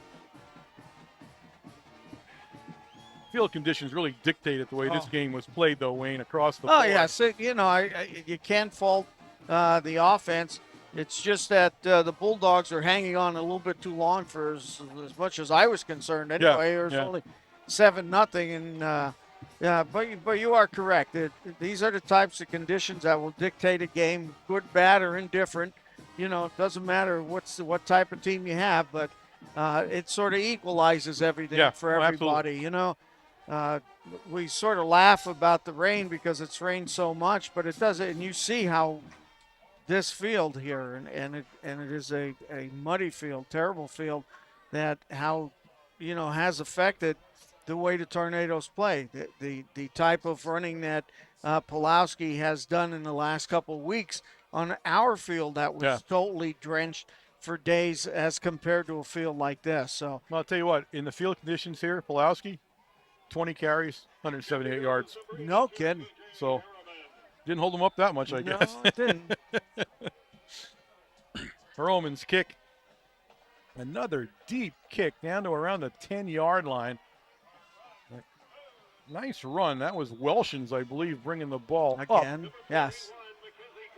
Kirchner. I'm sorry, I keep getting Kirchner and Welshins confused. It's Kirchner on the return. He returns it up to the 31-yard line where it'll be 1st and 10. Bulldogs. Bulldogs played a fairly good defensive effort tonight. What they haven't had is a fairly good offensive effort, and they've done almost nothing on offense. It's the Red Tornado defense, and it has come on from that first game right through to this game so strongly, and they are just tough to do anything against. Hodge now in the football game for the Red Tornadoes. You can tell that because he's the only clean uniform in the group. Nice play that time by the Red Tornadoes. It was a quick pitch out Look at him. And that Shoestack Shoestack, said, yeah. no way. They tried that the first time and almost had someone killed with Shoestack running the kid over. The receiver. 78, Mitch Matalavich also in the lineup for the Red Tornadoes, the big guy.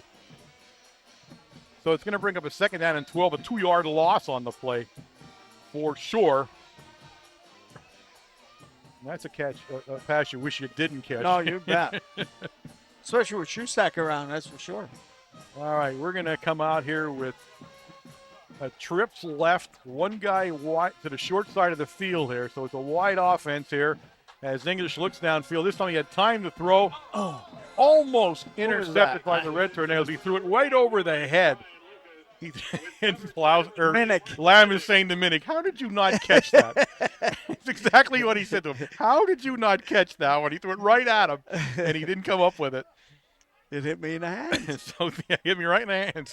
So the 3rd down and 12. 35-7 over the Braves. For the Bulldogs, 2:57 in the game now. Defeated Mecklenburg 35-6. Again, we're trips here in the formation. Trips out to the left of the formation, to the wide side of the field for English.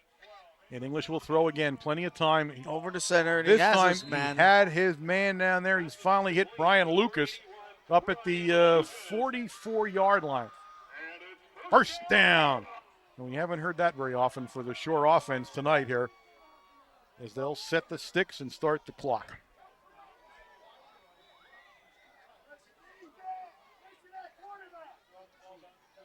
First and 10 for the Bulldog, 44. Again, we'll stay in that trips left. And you keep Saar behind him in this odd lineup. Again, downfield he goes. And again, too high for his receiver. There was 4 or 5 Red Tornadoes around him. He got his hand on it. If he did touch it, yeah. I think Minnick would have had a close interception again that time coming across from the backside. It was that high.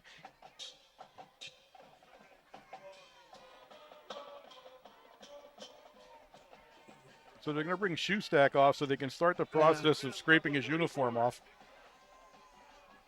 Hagnoski goes in that linebacker position. Once again, the trips. Once again, English looks down the field. Once again, gets his man this time at the Red Tornado 45-yard line, and he'll carry it down to the 42-yard line. 1st and 10, Shore. Number 18 on the reception for Shore, and that's Levi Eck. 2:23 remaining here in the ball game. 20-0, Red Tornadoes. Oh, no, Shoestack's no, Shoestack's back out. No. Stay in there. Hoskins. They're trying to get Hoskins out, but he'll stay in now. Red Tornadoes a little unsettled on defense here as we came trips to the other side of the field. Oh, that time, Lucas paid the price for reaching out down there. And I'm trying to see, is that Heroman? Heroman tattooed him down there, and it's 2nd and 10. Wow. That was a hit. 2nd and 10 from the 42. English is tough on his receivers, is that he throws it high all the time. They're always reaching up for it. They're off the ground, and that's the worst position a receiver could be in. You absolutely hate doing that all the time.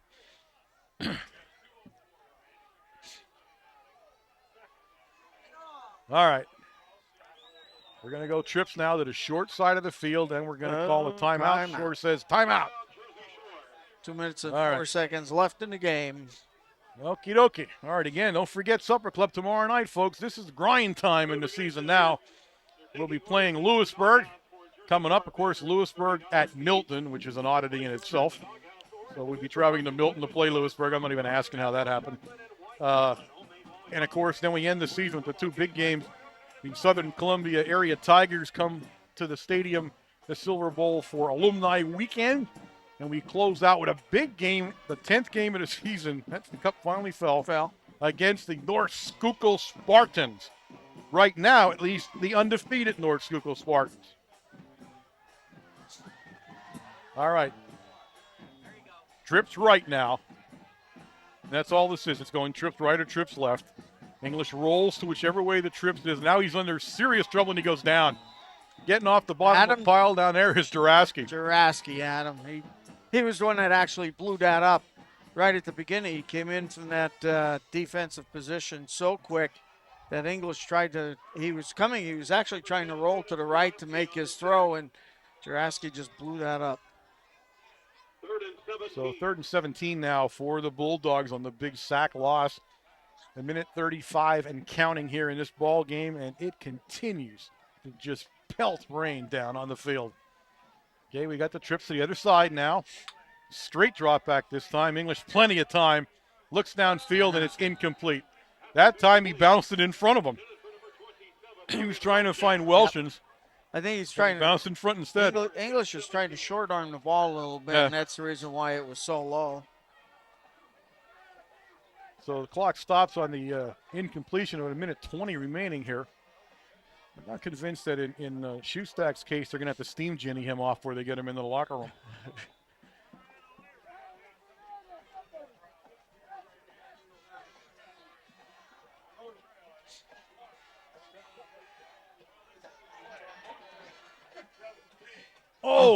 Karicki all over him, and then he throws it, and a nice play. I thought Karicki was going to bring him down, but he managed to get the ball off. It falls incomplete. That was a 4th down play, so the Red Tornadoes take over. There's a minute 13 remaining in the ball game. They'll sit on the ball, and hopefully, thankfully, we can get out of Jersey Shore before it becomes a blizzard, I think. I'm not sure what's going to happen here, but it just has rained cats, dogs, and bulldogs here tonight. It's lucky you didn't find the shore. I bet you the waves I know. The waves have got to be really high here today. I'll tell you that. It just scared me when Tony was putting his bathing suit on in the back seat. Yeah, well, a lot of things about Tony scare me. Oh. All right. Stewart will go under center. Hodge now the tailback for the Red Tornadoes. And Hodge will get the carry. And Hodge will pick up a yard or so, and then Hodge was doing so well with his uniform clean, and now he can throw it away. And now it's a mess. That was a good try. And you know where he fell at the 50-yard line, which is the ugliest part of this field. So under a minute to play here now for the Red Tornadoes. They're going to take their time, probably run one more play here.